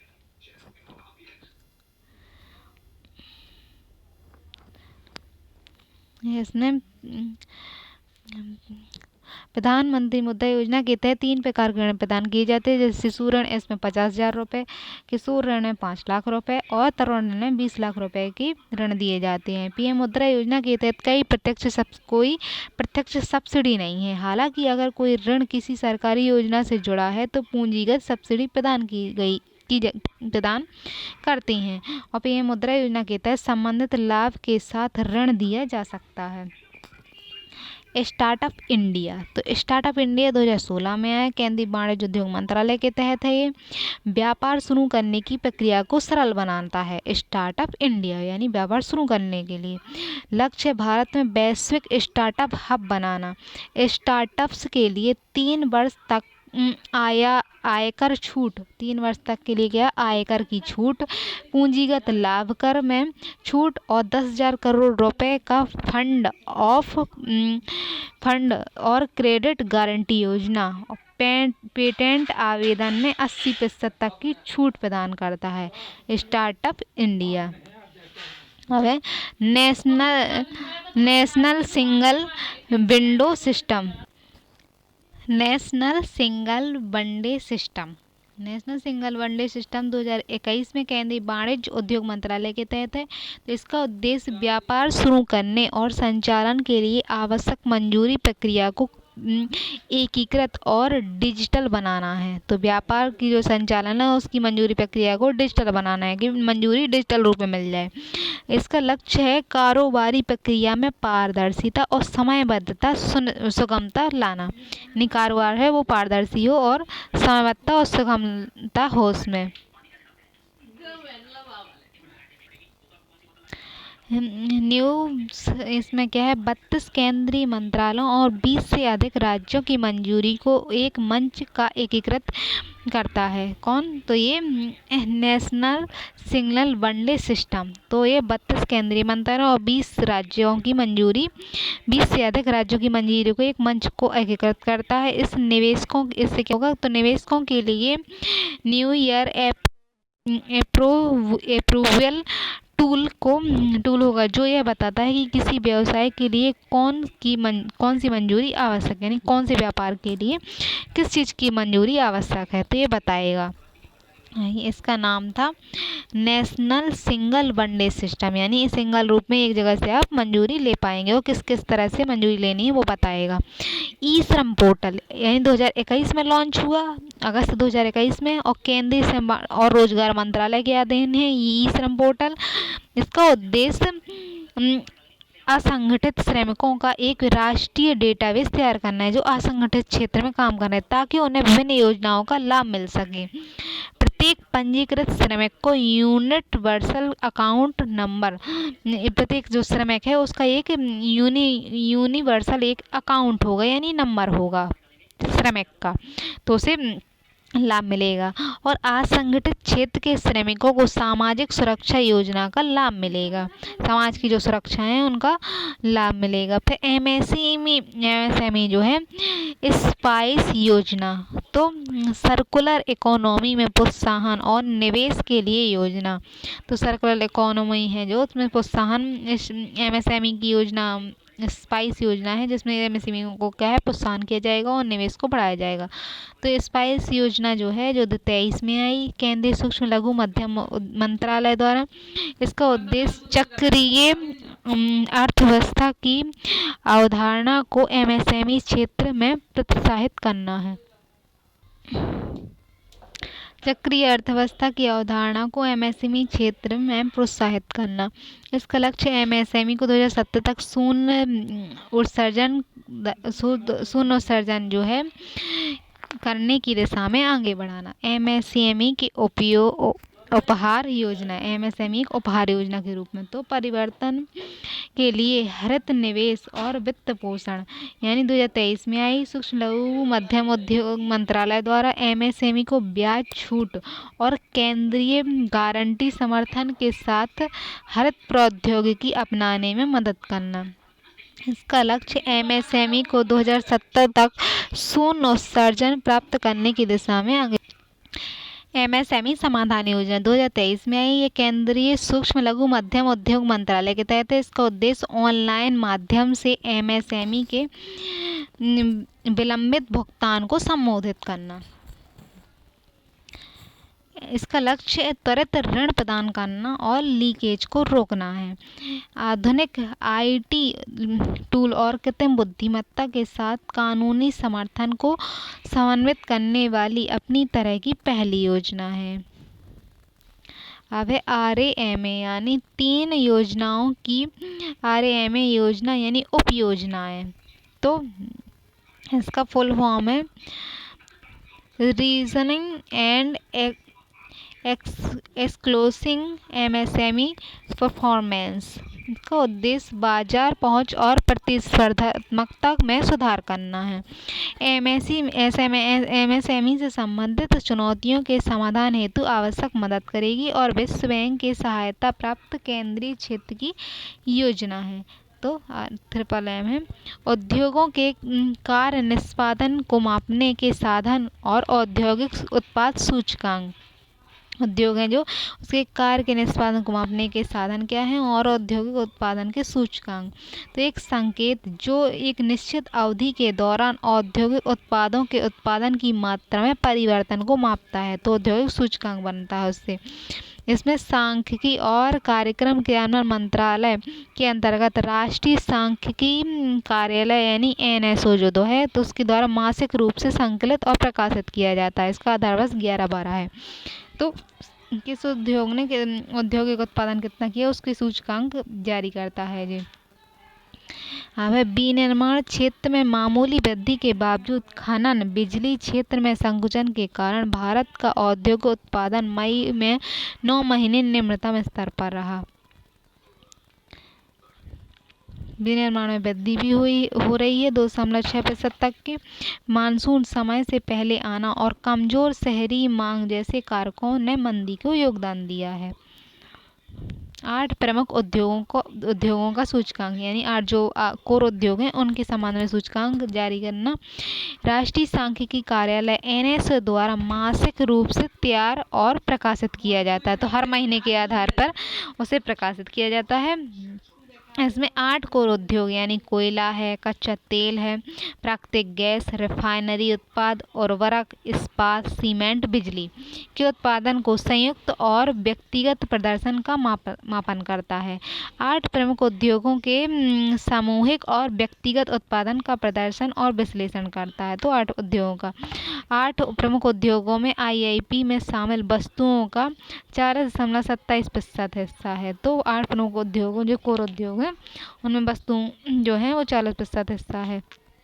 8 प्रमुख कोर उद्योगों का सूचकांक जून 2025 में 1.7% की उसमें वृद्धि दर्ज की गई, जो 2024 में यह 5% थी। तो अभी 8 उसकी वृद्धि दर है। उत्पादन सूचकांक 8 महीने से कम है और पहले से रिफाइनरी जो मतलब 8 कोर उद्योग हैं वो इस प्रकार उनका उत्पादन होता है, जैसे पेट्रोल रिफाइनरी उत्पाद तो उसके 28% होता है। फिर बिजली 19%, इस्पात का 17%, कोयला 10%, कच्चा तेल 8%, प्राकृतिक गैस 6%, सीमेंट 5% और उर्वरक 2% का उत्पादन करता है। तो पेट्रोल 28 है, बिजली फिर उसके बाद 19 पे, फिर 28, 19, फिर इस्पात में 17, कोयला का 10, कच्चा तेल का 8, प्राकृतिक गैस 6, सीमेंट 5 और उर्वरक 2। अब है निर्गत सामाजिक उत्तरदायित्व। तो CSR का तात्पर्य है कि कोई कंपनी केवल लाभ कमाने तक ही सीमित न रहे, समाज और पर्यावरण के प्रति अपनी जिम्मेदारियों को भी स्वीकार करे। इसका मूल उद्देश्य कंपनी द्वारा सामाजिक, आर्थिक और पर्यावरणीय स्थिरता में योगदान देना है। यह एक नैतिक दायित्व है जिसके तहत क्या है, कंपनी समाज के वंचित वर्गों, शिक्षा, स्वास्थ्य, स्वच्छता, पर्यावरण संरक्षण आदि के क्षेत्र में योगदान देती हैं। अब भारत में दुनिया का पहला देश है जहां इस प्रकार की कानून की व्यवस्था प्रदान करता है। यह प्रावधान कंपनी अधिनियम 2013 की धारा 135 के तहत है, 2014 में प्रभाव में आया था कि कंपनियां समाज में भी योगदान करें। इसमें कंपनियां अपने शुद्ध लाभ का एक हिस्सा विभिन्न सामाजिक कार्यों में खर्च करती हैं। जितना लाभ होता है उसको 1% हिस्सा खर्च करते हैं समाज के कल्याण के लिए। तो भारत दुनिया का पहला देश है जहां CSR कानूनी रूप से प्रदान किया गया है। यह प्रावधान कंपनी अधिनियम 2013 की धारा 14 के तहत प्रभावित है और सामाजिक कार्यों में भी खर्च करती हैं।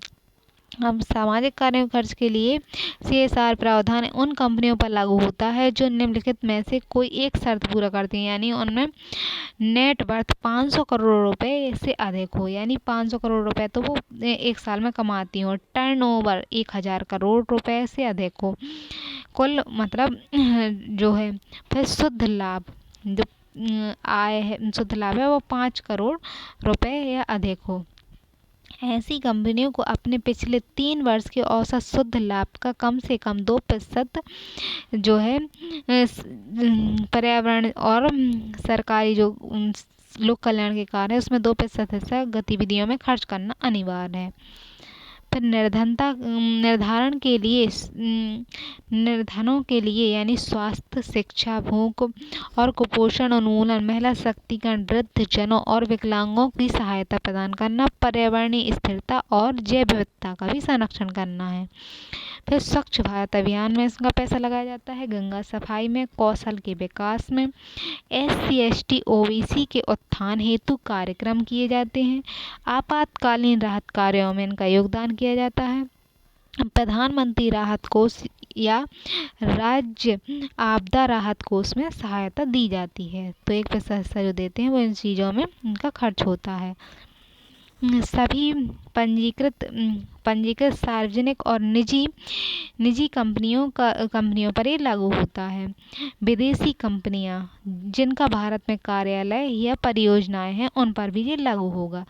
हालांकि यह कोई कंपनी अपने 2% का खर्च नहीं कर पाती है। कोई अगर कंपनी है जो इन योजनाओं में समाज के लिए 2% तक का खर्च नहीं कर पाती है तो इन सब के संबंध में कोई कानूनी दंड का प्रावधान नहीं बनाया गया है। अब CSR का महत्व यानी सामाजिक यानी जो समाज में देते हैं पैसा और CSR का महत्व क्या है, तो सामाजिक न्याय में योगदान करना, शिक्षा, स्वास्थ्य, स्वच्छता आदि क्षेत्रों में CSR निवेश सामाजिक और विषमता को मतलब समाज में निवेश करेगा और समाज में विषमता घटेगी इससे। अब है स्थायी विकास, जलवायु परिवर्तन, प्रदूषण, प्राकृतिक संसाधनों की सुरक्षा में निजी क्षेत्र सक्रिय भागीदारी सुनिश्चित होती है कि निजी क्षेत्र भी इसमें योगदान करे। फिर सार्वजनिक निजी भागीदारी, तो PPP क्या जो सार्वजनिक निजी भागीदारी है उसमें क्या होता है कि सार्वजनिक क्षेत्र के जो कार्य हैं उसके लोक कल्याण के, तो उसमें सरकार के प्रयासों को पूरक बनकर सतत विकास के लक्ष्यों की प्राप्ति में ये सहायता करते हैं। सरकार के सतत विकास के लक्ष्य के पूरक के रूप में काम करते हैं। तो इसमें सुधार क्या हुए हैं, सो CSR से कंपनी की सामाजिक साख और ग्राहक भरोसा बढ़ता है समाज पे, मतलब ग्राहक का इस पे इन पे भरोसा बढ़ता है कि जन कल्याण के लिए काम कर रहे हैं। फिर रोजगार सृजन, कौशल विकास कार्यक्रमों से युवाओं को रोजगार के अवसर मिलते हैं, यानी कौशल के विकास कार्यक्रम करेंगे तो उससे युवा जो हैं उन्हें और रोजगार मिलेंगे। फिर स्थानीय समुदायों का विकास होगा, यानी लोक कल्याण के माध्यम से ग्रामीण क्षेत्रों में मूल ढांचा और सेवाओं का विकास संभव होगा, तो सेवाओं का इससे विकास भी संभव होगा। तो निष्कर्ष है कि CSR न केवल कंपनियों की सामाजिक जिम्मेदारी को सुनिश्चित करता है बल्कि राष्ट्र निर्माण में निजी क्षेत्र की भूमिका को भी स्थापित करता है कि राष्ट्र का निर्माण में उनकी भी भूमिका हो। CSR के प्रभावी क्रियान्वयन से सतत और समावेशी विकास को गति मिलती है और जो भारत के विकास यानी विकसित राष्ट्र 2047 के दृष्टिकोण में अत्यंत सहायक सिद्ध हो सकता है। फिर है औद्योगिक श्रम कानूनों में हाल के सुधार, तो औद्योग के जो श्रम कानून है उसमें हाल में क्या सुधार हुए हैं, तो श्रम कानून श्रमिकों और मालिकों के बीच संबंधों, न्यूनतम वेतन, तो जो सुधार हुए श्रम कानून में, तो श्रमिक है और मालों के बीच जो संबंध है उसमें न्यूनतम वेतन, कार्य और समय, काम की स्थिति, सुरक्षा और आदि से जुड़े नियमों को निर्धारित किया गया है कि उनकी न्यूनतम वेतन कितने होंगे, कार्य का समय कितना होगा, उन्हें सुरक्षा में क्या दिया जाएगा। इन नियमों को निर्धारित करते हैं जो श्रम कानून है। श्रम कानून कारखानों के मालिकों और श्रमिकों के दायित्वों का उल्लेखनीय नियमन करते हैं। उनके क्या नियम लगेंगे। फिर सरलीकरण एवं स्पष्टीकरण के उद्देश्य से भारत सरकार ने 29 श्रम कानूनों को 4 संहिताओं में संकलित किया है। तो 29 जो श्रम कानून है उनको 4 संहिताओं में संकलित किया है। वेतन संहिता 2019, व्यावसायिक सुरक्षा, स्वास्थ्य और काम करने की स्थिति संहिता 2020, फिर इसमें सामाजिक सुरक्षा संहिता 2020, फिर औद्योगिक संबंध संहिता 2020। तो इन सब संहिताओं के संबंध में 4 संहिताएं हैं जिनके संबंध में श्रम कानूनों को संकलित किया गया है। तो सामाजिक सुरक्षा है, औद्योगिक है और वेतन संहिता है और व्यावसायिक सुरक्षा। ये 4 संहिताएं श्रम सुधारों की दिशा में ऐतिहासिक कदम है। इसका उद्देश्य श्रम कानूनों को सरल, पारदर्शी, एकीकृत बनाना है। श्रमिकों की सुरक्षा और सामाजिक कल्याण को बढ़ावा देने के साथ साथ ये उद्योगों के लिए व्यावसायिक सुगमता को सुनिश्चित करना इनका लक्ष्य है। अब है वेतन संहिता अधिनियम 2019।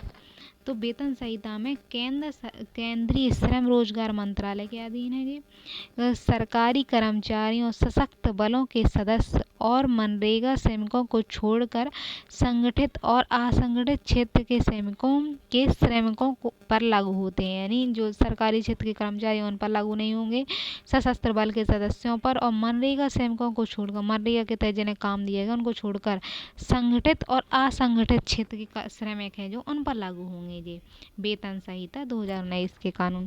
पूरे देश में एक समान वेतन, इनका उद्देश्य न्यूनतम मजदूरी भुगतान की समयबद्धता और समय कार्य के लिए समान वेतन की गारंटी दे रहे हैं। न्यूनतम मजदूरी कितनी होनी चाहिए और समय पर कितना काम करना चाहिए, इसकी वेतन की गारंटी देता है। केंद्र और राज्य सरकारें न्यूनतम वेतन दरें निर्धारित करेंगी। केंद्र सरकार और राज्य सरकार जो जीवन स्तर, कार्य की प्रकृति के जीवन का स्तर कैसा हो और कार्य की प्रकृति कैसी है, क्षेत्रीय आवश्यकता कैसी है, तो इनके आधार पर वो करेंगे।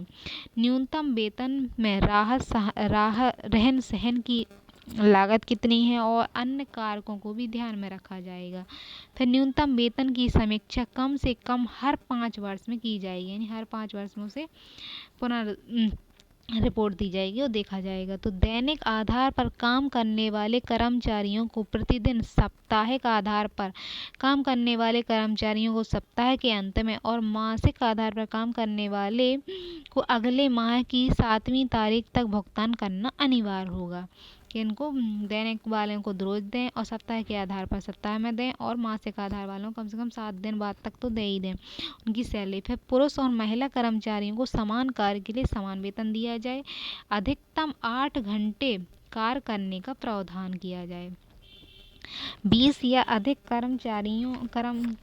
कर्मचारी वाले प्रतिष्ठानों में कर्मचारियों को न्यूनतम 8.33% और अधिकतम 20% का बोनस भुगतान करना चाहिए। यानी 20 से अधिक कर्मचारी हैं तो उन्हें न्यूनतम कितना 8% से अधिक कर्मचारियों को न्यूनतम 8% तक का अधिकतम बोनस और 20% तक का तो बोनस इतना मिलना चाहिए। उनकी जो सैलरी होती है उसमें 8% और 20% तक अधिकतम बोनस देना चाहिए।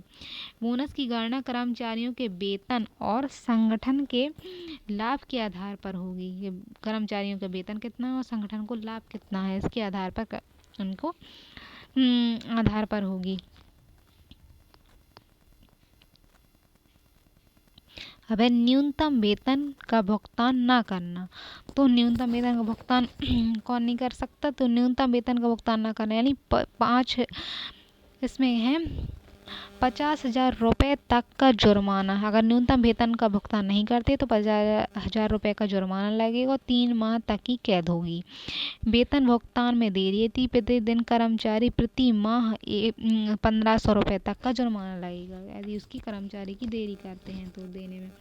फिर लिंग आधारित भेदभाव में 20,000 रुपये तक का जुर्माना और 1 वर्ष की कैद दी जाएगी। व्यावसायिक सुरक्षा और स्वास्थ्य और काम करने की स्थिति संहिता 2020। तो यह संहिता 13 पुराने श्रम कानूनों को समेकित करती है। 13 ये जो पुराने कानून है, तो जो 20 है जो स्वास्थ्य और के लिए सुरक्षा के लिए व्यवसाय के संबंध में 20 बाल श्रम है, वो 13 और कानूनों को अपने में समा लेता है। इसका उद्देश्य कार्यस्थल पर श्रमिकों की सुरक्षा, स्वास्थ्य, बेहतर कामकाजी परिस्थितियों को सुनिश्चित करना है। कामकाज की परिस्थितियाँ बेहतर हों, सुनिश्चित करनी होंगी और इसमें लक्ष्य है कार्यस्थल पर दुर्घटनाओं को कम करना। कार्यस्थल पर दुर्घटनाएं हो रही हैं इनको कम करना, कर्मचारियों की उत्पादकता बढ़ाना और आर्थिक विकास को बढ़ावा देना। तो उत्पादकता ही बढ़ाना और आर्थिक विकास को बढ़ावा देना। यह संहिता 10 या अधिक कर्मचारियों वाले सभी प्रतिष्ठानों पर लागू होती है जहाँ 10 कर्मचारी हैं। खतरनाक प्रक्रिया वाले उद्योगों में सुरक्षा मानकों को लागू करना अनिवार्य है। तो खतरनाक क्रियाएं हैं जो उनमें सुरक्षा के मानक हैं उनको लागू करना अनिवार्य है। नियोक्ताओं को जोखिम मूल्यांकन, सुरक्षा उपकरण, आपातकालीन योजनाएं सुनिश्चित करनी होंगी। तो आपातकालीन योजनाएं इन्हें सुनिश्चित करनी होंगी। नियमित स्वास्थ्य जांच और स्वच्छता सुविधाएं प्रदान करनी होगी। तो नियमित जांच करनी होगी और स्वच्छ सुविधाएं भी प्रदान करनी होंगी। अधिकतम 8 घंटे तक का अधिकतम क्या है 8 घंटे तक कार्य और घंटे का कार्य दिवस 6 दिन का होना चाहिए, यानी 1 दिन की उन्हें छुट्टी देनी चाहिए। फिर ओवर टाइम के लिए दोगुना वेतन और साप्ताहिक अवकाश अवश्य, यानी एक मतलब हफ्ता में 1 दिन की छुट्टी देनी चाहिए और अगर ओवर टाइम करते हैं तो 1 दिन का अवकाश दे सकते हैं और वेतन को दोगुना। महिला कर्मचारियों के लिए रात्रि कार्य की अनुमति लेनी होगी। अगर उनसे काम कराना है तो उनकी अनुमति की लेनी आवश्यक होगी। फिर दंड क्या है अगर ऐसा नहीं करते हैं तो सुरक्षा मानकों का उल्लंघन पर 2 लाख रुपए का जुर्माना लगेगा और सुरक्षा की अगर नहीं हो रहा है तो उसमें 2 लाख का जुर्माना। यदि उल्लंघन से गंभीर चोट या मृत्यु हो जाती है तो 5 लाख रुपए का जुर्माना और 2 वर्ष तक की कैद होगी। तो काम के घंटों का उल्लंघन में 20,000 रुपये का जुर्माना लगेगा। बार बार उल्लंघन पर जुर्माना दोगुना हो जाएगा। तो इस संहिता जो थी 2020 की उसके तहत सामाजिक और स्वास्थ्य सुरक्षा थी। फिर सामाजिक सुरक्षा संहिता 2020 है जो, तो उसमें यह संहिता 9 पुराने कानूनों को समेकित करती है श्रमिकों के लिए। इसका उद्देश्य असंगठित और संगठित स्वरोजगार में लगे सभी श्रमिकों को सामाजिक सुरक्षा देना है, यानी जो संगठित हैं असंगठित हैं और स्वरोजगार भी करते हैं तो उन्हें भी सुरक्षा देती है। लक्ष्य इसका है श्रमिकों के स्वास्थ्य, पेंशन, मातृत्व लाभ जैसे कल्याणकारी उपायों तक पहुंच प्रदान करना है। संगठित और असंगठित और गिग वर्कर्स को सामाजिक सुरक्षा योजना के दायरे में शामिल किया गया है। तो इसको श्रमिकों के लिए सामाजिक सुरक्षा योजनाएं, तो श्रमिक है जो उनके लिए सामाजिक सुरक्षा योजनाएं हैं जिनमें जीवन बीमा, स्वास्थ्य और कौशल उन्नयन शामिल है। तो जीवन बीमा करना, स्वास्थ्य में लाभ और कौशल उन्नयन शामिल है। इन योजनाओं का वित्त पोषण नियोक्ता, कर्मचारी और सरकार के योगदान में होगा। तो इन योजनाओं का वित्त पोषण जो नियोक्ताओं, कर्मचारी और सरकार के योगदान में होगा। अब है सामाजिक सुरक्षा योजना के प्रबंधन के लिए कर्मचारी भविष्य निधि संगठन और कर्मचारी राज्य बीमा निगम जैसे विभिन्न नियमों की स्थापना कर सकते हैं।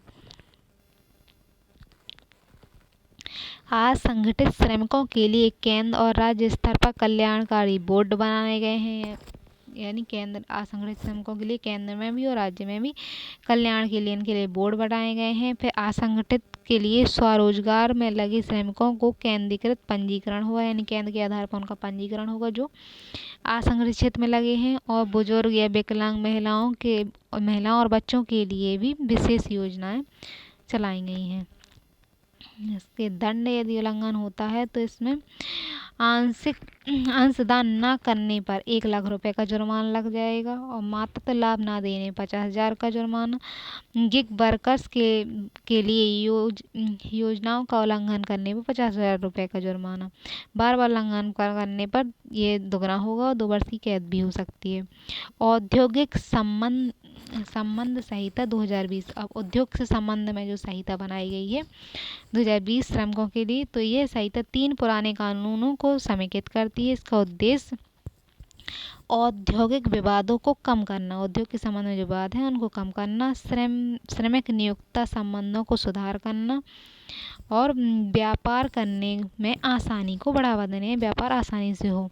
इसका लक्ष्य श्रमिकों के अधिकारों की रक्षा करते हुए अधिक गतिविधियों को, आर्थिक गतिविधियां हैं तो आर्थिक गतिविधियों को बढ़ावा देना है। तो 300 या अधिक कर्मचारी वाले प्रतिष्ठानों को छंटनी या बंदी के लिए सरकार पूर्व अनुमति लेनी होगी। 300 से अधिक कर्मचारी आपके काम करते हैं तो उनकी छंटनी करने के लिए सरकार से अनुमति लेनी होगी। 300 से कम कर्मचारी वाले प्रतिष्ठानों को केवल सूचना बस देनी होगी और सभी श्रमिकों को द्वारा हड़ताल के 14 दिन पूर्व सूचना अनिवार्य होगी। यानी श्रमिक अगर हड़ताल कर रहे हैं तो उन्हें 14 दिन पहले सूचना देनी होगी। और सार्वजनिक उद्यम हड़ताल कठोर प्रतिबंध है और विवाद समाधान के लिए सुलह या मध्यस्थता तंत्र को बढ़ावा दिया गया है। इसके दंड तो हड़ताल नियमों का उल्लंघन करने पर 50,000 रुपये या 1 लाख रुपए का जुर्माना लगाया जा सकता है। और छटनी अगर करते हैं नियमों की कर्मचारियों की तो 3 माह की कैद या 1 लाख का जुर्माना और बार बार उल्लंघन पर दुगना हो जाएगा और 50,000 रुपये तक मतलब जुर्माना और 3 महीने की कैद हो सकती है। तो निष्कर्ष है कि चारों श्रम संहिताएं भारत के श्रम कानूनों को आधुनिक बनाने और श्रमिकों के कल्याण को सुनिश्चित करने और विकास को बढ़ावा देने में महत्वपूर्ण है। इन प्रावधानों को व्यापक कवरेज, पारदर्शिता और जटिल अनुपालन पर जोर देते हैं। राज्यों की भूमिका महत्वपूर्ण है इनमें, क्योंकि अधिकांश प्रावधानों के क्रियान्वयन में नियम राज्यों द्वारा बनाए जाते हैं। अब सबसे मेन जो है कंपनी अधिनियम 2013, तो वो आता है। तो इस कंपनी अधिनियम 2013 में कंपनियों की स्थापना कब हुई, कंपनी की स्थापना, पंजीकरण, उनका संचालन, प्रबंधन और उनका उत्तरदायित्व या विघटन को प्रबंधित करने के नियंत्रित करता है इस कंपनी अधिनियम 2013। तो कंपनियों से संबंधित हर काम को देखता है। यह पूर्ववर्ती कंपनी अधिनियम 1956 को प्रतिस्थापित करते हैं। पहले 56 वाला बनाया हो गया तो उसके आधार उसको हटा के अब 2013 वाला आया है। यह अधिनियम न केवल निजी और सार्वजनिक कंपनियों पर लागू होता बल्कि गैर लाभकारी संगठन या व्यावसायिक इकाइयों पर भी लागू होता है। तो सार्वजनिक, निजी या गैर लाभकारी कंपनियों सभी पर लागू हो गए हैं। इसका उद्देश्य यह अधिनियम कॉर्पोरेट प्रशासन, पारदर्शिता और जवाबदेही को बढ़ावा देने के लिए बनाया गया है ताकि निवेशकों का विश्वास बढ़े और भारत में व्यवसाय करने का माहौल सुगम हो। तो ये व्यवस्था अच्छे से रहे इसलिए है। यह अधिनियम शेयरों और अन्य हितधारकों के हितों की रक्षा के लिए भी कड़े कानून बनाता है, यानी शेयर धारकों के लिए भी नियम बनाता है। प्रमुख प्रावधान क्या हैं तो इसके कंपनी के गठन के लिए न्यूनतम पूंजी की आवश्यकता को हटाकर, कंपनी जब गठित होती है तो न्यूनतम पूंजी की आवश्यकता को हटा दिया गया है, जिसमें छोटे व्यवसायों के लिए पंजीकरण आसान हो कि कंपनी इतनी तो होनी चाहिए, तो न्यूनतम पूंजी की ज़रूरत नहीं है ताकि छोटे छोटे लोग भी पंजीकरण करा सकें। यह अधिनियम एक व्यक्ति को अपनी कंपनी के रूप में व्यवसाय शुरू करने की अनुमति देता है और कंपनी के अधिकतम 200 सदस्य हो सकते हैं। सार्वजनिक कंपनी जो है 200 लोगों में बटी हो सकती है। सार्वजनिक कंपनियों में स्वतंत्र निवेश की नियुक्ति अनिवार्य है। यानी स्वतंत्र निवेशक हैं जो स्वतंत्र रूप से अपना निवेश कर सकते हैं, जो कंपनी के प्रबंधन में निष्पक्षता और पारदर्शिता सुनिश्चित करते हैं। अब है सूचीबद्ध कंपनियों में कम से कम 1/3 निर्देशक स्वतंत्र होते हैं। तो सूचीबद्ध जो कंपनियां हैं उसमें 1/3 जो है निवेशक वो स्वतंत्र होने चाहिए, स्वतंत्र रूप से काम करें। और कुछ निश्चित श्रेणी की कंपनियां जैसे 100 करोड़ रुपए तक से अधिक टर्नओवर वाली जो कंपनियां हैं उनमें कम से कम एक महिला निर्देशक की नियुक्ति अनिवार्य है कि एक महिला भी निर्देश कर सके उसे। फिर लेखा परीक्षकों की नियुक्ति और रोटेशन अनिवार्य है। लेखा परीक्षक जो है उसकी देखरेख का लेखा परीक्षण का कार्य 5 वर्ष तक सीमित है। तो कंपनी का लेखा परीक्षण करेगा वो। अब है वित्त वितरण को भारतीय लेखा मानकों के अनुरूप तैयार किया, यानी उसका जो वितरण है कितना क्या किया है पूरा खर्च वितरण। तो लेखा परीक्षण की रिपोर्ट जब तैयार करते हैं वो लेखा परीक्षक तो उनके अनुसार ही लेखा परीक्षण तैयार करना चाहिए। कुछ निश्चित मापदंड पूरा करने वाली कंपनियों के लिए अपने लाभ का 2% मासिक कार्यों में व्यय अनिवार्य। तो इसमें यही है कि कुछ निश्चित मापदंडों को पूरा करने के लिए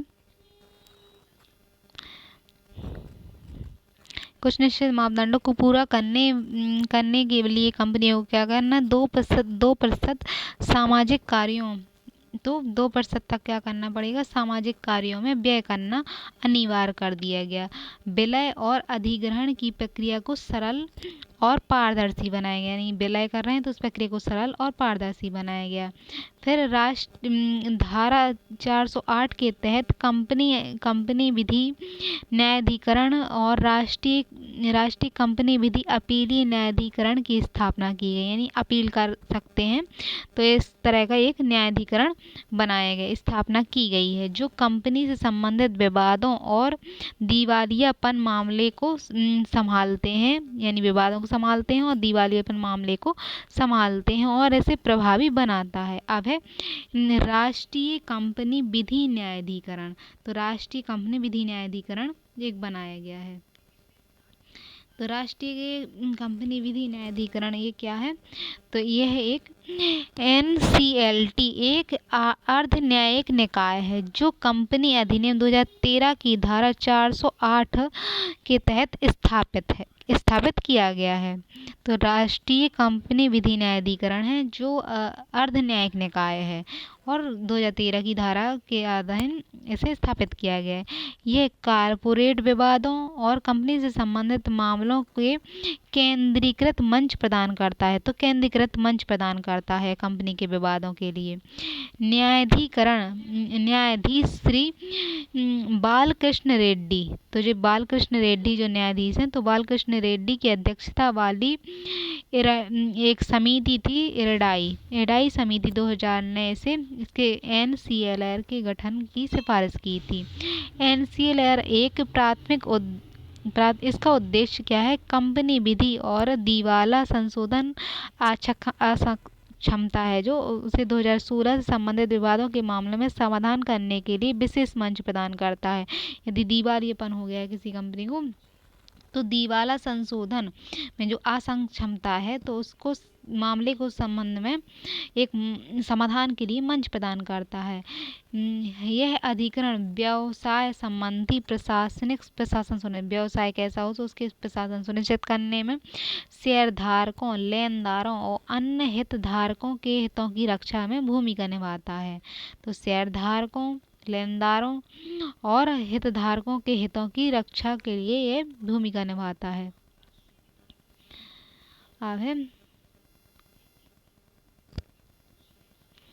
तो NCLR की स्थापना से पूर्व भारतीय व्यवसायों से संबंधित मामलों का निपटान तत्कालीन प्राथमिक अर्ध न्यायिक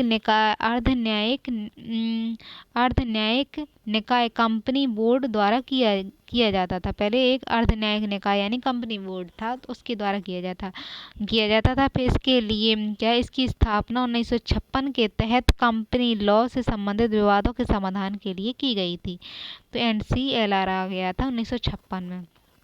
इसका मुख्यालय नई दिल्ली में है, और अन्य पीठें भी थीं, जैसे मुंबई में, चेन्नई, कोलकाता, हैदराबाद में, अहमदाबाद, बेंगलुरु, चंडीगढ़, इलाहाबाद, गुवाहाटी, फिर जयपुर, कोची, कटक आदि में इसकी अन्य संचालन वो यूनिट थी, मुख्यालय थे। संरचना, तो NTCL का नेतृत्व एक अध्यक्ष होता है। NTCL के नेतृत्व में क्या होता है, एक अध्यक्ष करता है, जो सर्वोच्च न्यायालय या उच्च न्यायालय यानी यहाँ क्या होता है, सर्वोच्च न्यायालय, उच्च न्यायालय की सेवानिवृत्त न्यायाधीश होते हैं। तो NTCL जिसमें न्यायाधिकरण है जो, तो उसके न्यायाधीश होते हैं उच्च न्यायालय, हाई कोर्ट और सुप्रीम कोर्ट के। इसमें 16 न्यायिक और 9 तकनीकी सदस्य शामिल होते हैं। 16 न्यायिक सदस्य होते हैं और 9 तकनीकी सदस्य शामिल होते हैं। कुल सदस्यों की संख्या 25 हो जाती है, यानी 25 सदस्य होते हैं इसमें।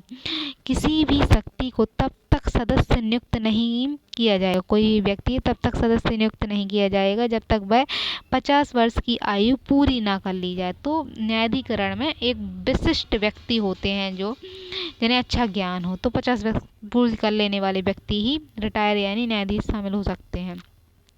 न्यायिक सदस्य की योग्यता, तो जो न्याय करने वाले हैं उसकी सदस्य की योग्यता क्या है, तो उच्चतम न्यायालय में न्यायाधीश 10 वर्षों की न्यायिक सेवा में अधिवक्ता हो, यानी 10 साल तक तो वो लॉयर के रूप में रहा हो। फिर तकनीकी सदस्य क्या हो, चार्टर्ड अकाउंटेंट, तकनीक में चार्टर्ड अकाउंट हो, लागत लेखा या लेखाकार हो, कंपनी का सचिव या कॉर्पोरेट कानूनों में 15 वर्ष का अनुभव हो। तो वो कॉर्पोरेट कानून है जो उसमें 15 वर्ष का अनुभव हो, या लेखा परीक्षण जैसी हो, या कंपनी का सचिव रह चुका हो। न्यायिक और तकनीकी सदस्यता में नियुक्ति केंद्र सरकार करती है। तो तकनीकी जो सदस्यता है उसकी नियुक्ति कौन करती है, केंद्र सरकार सरकार करती है, और इसकी पुनः नियुक्ति भी संभव है, यानी दोबारा भी सरकार नियुक्त कर सकती है उसी व्यक्ति की। तो कार्यकाल इसका कितना है, तो 5 वर्ष है या 65 वर्ष, जो भी पहले हो, और 62 वर्ष की आयु से जो भी पहले हो। तो 65 वर्ष अध्यक्ष की और अन्य सदस्यों की 62 वर्ष तक की है, तो इसके सदस्य हो सकते हैं। अब है NTCL के पास कंपनी अधिनियम 2013 और दिवालियापन संहिता 2016 के तहत व्यापक शक्तियाँ दी गई हैं। तो न्यायाधिकरण को कंपनी अधिनियम 2013 के तहत और दिवालियापन संहिता 2016 के तहत शक्तियाँ हैं। NTCL को क्या है, सिविल न्यायालय के समान शक्तियाँ प्राप्त होती हैं। सिविल और जो सिविल न्याय करते हैं उसके समान शक्तियाँ हैं, जैसे समान भोजन, न्यायिक अवमानना के लिए दंड, तो न्यायिक अवमानना के लिए वो दंड भी दे सकता है। अब NTCL के किसी भी आवेदन में असहमत व्यक्ति सुप्रीम कोर्ट में अपील दायर कर सकता है, यानी असहमत यदि कोई व्यक्ति है तो वो सुप्रीम कोर्ट में अपील दायर करेगा। अब राष्ट्रीय कंपनी विधि अपील न्यायाधिकरण, तो राष्ट्रीय कंपनियों के लिए अपीलीय न्यायाधिकरण भी बनाया गया है। NTCL एक अपीलीय न्यायाधिकरण है जिसे NTCL द्वारा दिए गए निर्णय के विरुद्ध अपील सुनने के लिए कंपनी अधिनियम 2013 की धारा 410 के तहत गठित किया गया। तो NTCL एक अपीलीय न्यायालय भी है, वहीं पे है, उसी में है। तो इसमें NTCL के समान ही कुछ सदस्यों की संख्या 11 से अधिक नहीं हो सकती। तो NTCL के समान ही है, किंतु इसमें क्या है, कुल सदस्यों की संख्या 11 से अधिक नहीं हो सकती। तो उस वाली कंपनी। राष्ट्रीय कंपनी विधि अपीलीय न्यायाधिकरण के अध्यक्ष न्यायिक सदस्यों की नियुक्ति भारत के मुख्य न्यायाधीश के परामर्श से द्वारा की जाती है। तो इसमें जो अध्यक्ष होंगे इसकी नियुक्ति क्या है, मुख्य न्यायाधीश की परामर्श से की जाएगी। इसका मुख्यालय नई दिल्ली में है। 2021 में चेन्नई की क्षेत्रीय पीठ की स्थापना हुई, चेन्नई में इसकी क्षेत्रीय पीठ भी स्थापित हो गई NTCL की। NTCL के तो इसकी स्थापना हो गई। और फिर क्या है, NTCL के किसी निर्णय से असहमत, तो क्या NTCL है, तो उसके जो निर्णय हैं NTCL के निर्णय से असहमत पक्ष 15 दिन के भीतर दिए गए निर्णय की एक प्रति को प्रस्तुत करके NTCL में अपील कर सकते हैं। NTCL AT में, तो उसमें ATL वाला जो है उसमें बड़े में अपील कर सकते हैं 45 दिन के भीतर ही। समय इसमें कंपनी रजिस्ट्रार और भारतीय कंपनी रजिस्ट्रार, भारतीय प्रतिभूति और विनिमय बोर्ड, भारतीय प्रतिस्पर्धा आयोग के आदेशों के खिलाफ अपील करना शामिल है। इसमें अगर NTCL AT संतुष्ट है तो अपीलकर्ता के पास पर्याप्त कारण है तो वह अपीलकर्ता की अपील के लिए 45 दिन की निर्धारित अवधि में छूट प्रदान करता है। यदि वो उसने पढ़ा NTCL ने और वो संतुष्ट है कि हाँ इसकी अपील माननी चाहिए तो वो 45 दिन की निर्धारित अवधि में छूट प्रदान करता है।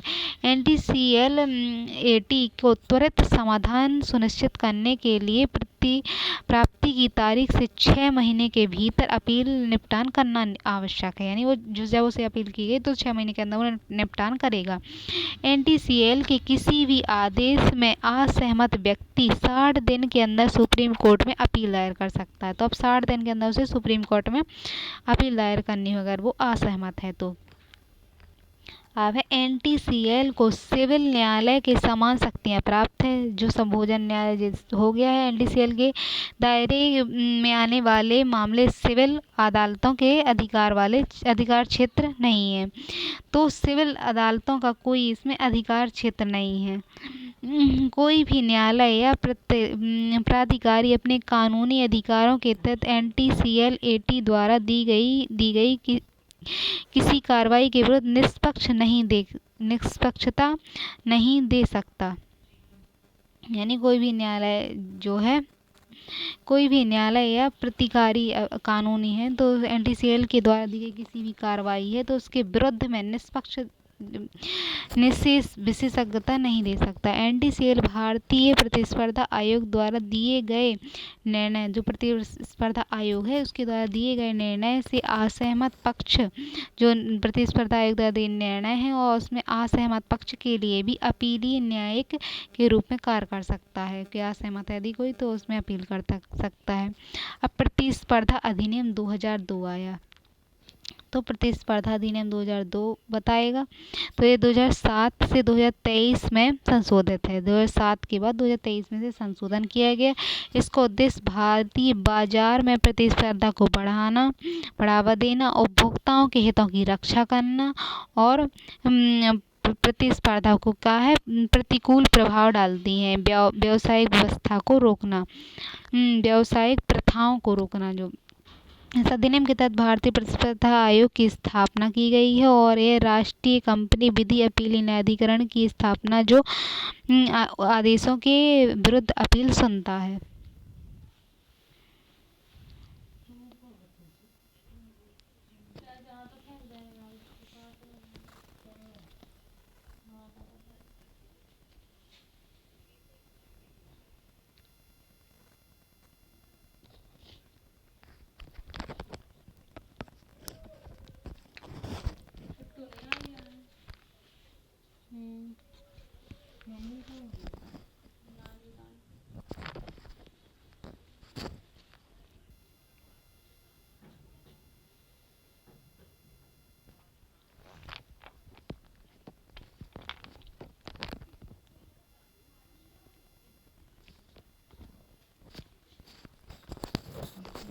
अगर CCI तो एक संवैधानिक निकाय है, संवैधिक निकाय है। ये संवैधिक निकाय, इसके गठन 2009 में हुए। इसकी संरचना में एक अध्यक्ष 6 सदस्य होते हैं। केंद्र सरकार द्वारा नियुक्ति होती है। आयोग एक अर्ध न्यायिक निकाय है जो संबंधित प्राधिकरणों के परामर्श देने के साथ साथ अन्य मामलों में को भी संबोधित करता है। यानी संबंधित प्राधिकरण है जो के परामर्श देता है और अन्य मामले भी देखता है। CCI बहुराष्ट्रीय कंपनियों द्वारा बाजार में अपनी प्रभुत्वशाली स्थिति का दुरुपयोग और प्रतिस्पर्धियों को बाहर करने के प्रयासों को रोकता है। तो बहुराष्ट्रीय कंपनियां हैं जो वो अपने प्रभावशालीता के कारण प्रतिस्पर्धियों को प्रतिस्पर्धा से बाहर करने की कोशिश करती हैं तो उन्हें रोकने की कोशिश करता है जी। CCI जो है कंपनियों द्वारा अनुचित मूल्य निर्धारण उत्पाद और का बहिष्कार, अनुचित मूल्य अगर निर्धारित करती हैं कंपनियां तो उसका बहिष्कार करता है और कृत्रिम कमी जैसी प्रथाओं की जांच करता है। CCI को किसी कंपनी के प्रतिस्पर्धा रोधी व्यवहार की जांच करने प्रतिस्पर्धा रोधी व्यवहार की जांच करने और दोषी पाए जाने पर दंड लगाने का अधिकार है। अब है CCI बहुराष्ट्रीय कंपनियों द्वारा बाजार में अपना प्रभावशाली स्थापित करता है और दुरुपयोग पर प्रतिस्पर्धियों को बाहर करने के प्रयासों को रोकता है। CCI कंपनी अनुचित मूल्य निर्धारण बहिष्कार करता है तो कृत्रिम कमियों जैसी प्रथाओं की जांच करता है। फिर CCI को किसी भी कंपनी के प्रतिस्पर्धा विरोधी व्यवहार की जांच करने के लिए दोषी पाए जाने वाले के लिए दंड लगाने का अधिकार है। अब है दिवाला और शोधन क्षमता संहिता 2016। तो इसका शोधन क्षमता जो है इसका 2016 इसका उद्देश्य क्या है? तो इसका उद्देश्य दिवालापन वाली संहिता जो 2016 है, इसका उद्देश्य भारत में मजदूर सभी दिवाला कानूनों का समेकन करता है। दिवालापन समाधान की प्रक्रिया को सरल और त्वरित बनाता है। इसमें ऋणदाताओं के हितों की रक्षा करना है इसका उद्देश्य। भारत में एक दिवालियापन बोर्ड की स्थापना करना है।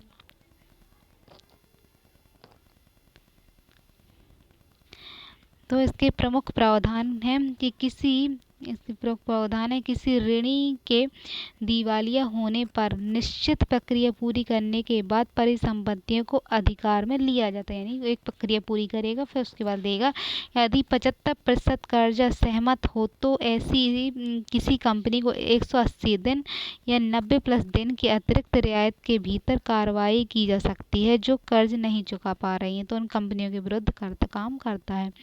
भारतीय दिवाला शोधन अक्षमता बोर्ड यह भारतीय दिवालापन कार्यवाही की देखरेख करने वाले नियामक प्राधिकरण है। यह राष्ट्रीय कंपनी कानून न्यायाधिकरण कंपनी के लिए कार्यवाहियों का निर्णय करता है।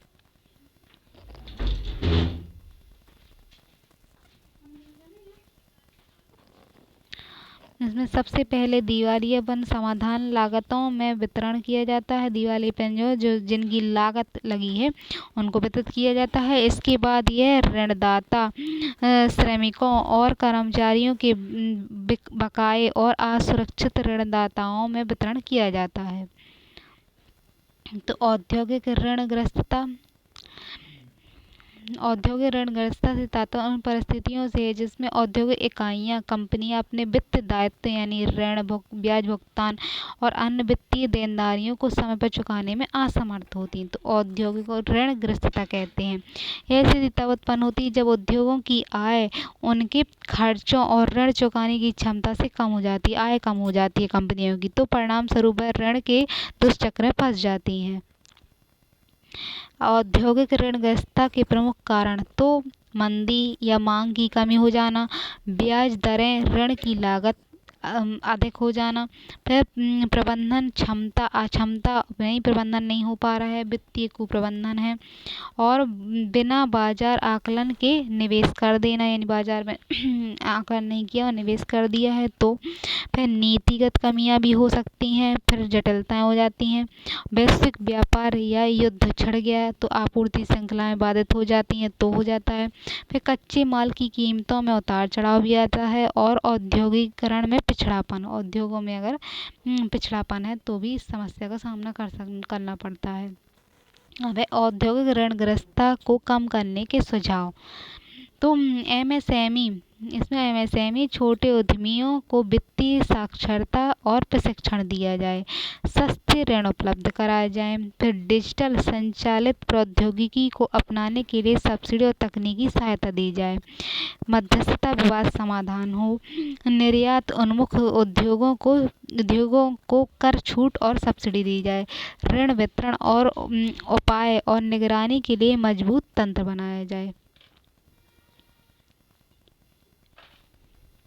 अब है इसके निष्कर्ष। तो औद्योगिक ऋणग्रस्तता भारत की अर्थव्यवस्था के लिए गंभीर चुनौती है, जो एमएसएमई और बड़े उद्योगों की वित्तीय स्थिरता को प्रभावित करती है। फिर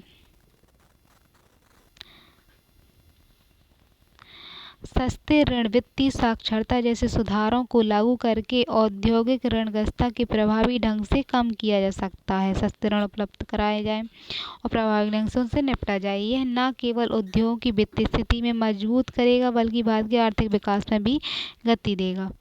अब है भास्कर प्लेटफॉर्म। तो भास्कर प्लेटफॉर्म वाणिज्य उद्योग मंत्रालय के अंतर्गत उद्योग है। इसमें क्या है, आंतरिक व्यापार विभाग द्वारा भास्कर प्लेटफॉर्म शुरू किया गया है। प्राथमिक लक्ष्य इसका स्टार्टअप इकोसिस्टम के भीतर हितधारकों के लिए दुनिया की सबसे बड़ी डिजिटल रजिस्ट्री बनाना है।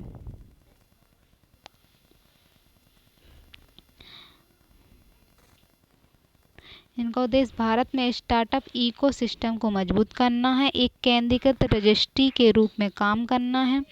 भास्कर विचार से लेकर क्रियान्वयन तक उद्यमशीलता को बढ़ावा देने में मदद करता है, यानी विकास करता है, क्रियान्वयन और उद्यमशीलता को बढ़ा देता है। इसमें स्टार्टअप विनिवेश सलाहकारों, सेवा प्रदाताओं, सहकारी निकायों सहित विभिन्न उद्यम संबंधी परितंत्र भीतर हितधारकों के बीच सहयोग को केंद्रीकृत करता है। विजन प्लेटफॉर्म विज्ञान प्रौद्योगिकी मंत्रालय की पहल है। विजन प्लेटफॉर्म अब उत्सव फाउंडेशन के सहयोग से संचालित है और वित्त पोषण मार्गदर्शन प्रदान करता है। छात्रों के बीच नवाचार की भावनाओं को बढ़ाता है और अपना स्वयं व्यवसाय शुरू करना चाहते हैं उनके बीच अपनी भूमिकाएं बढ़ाता है। तो आज का रिवीजन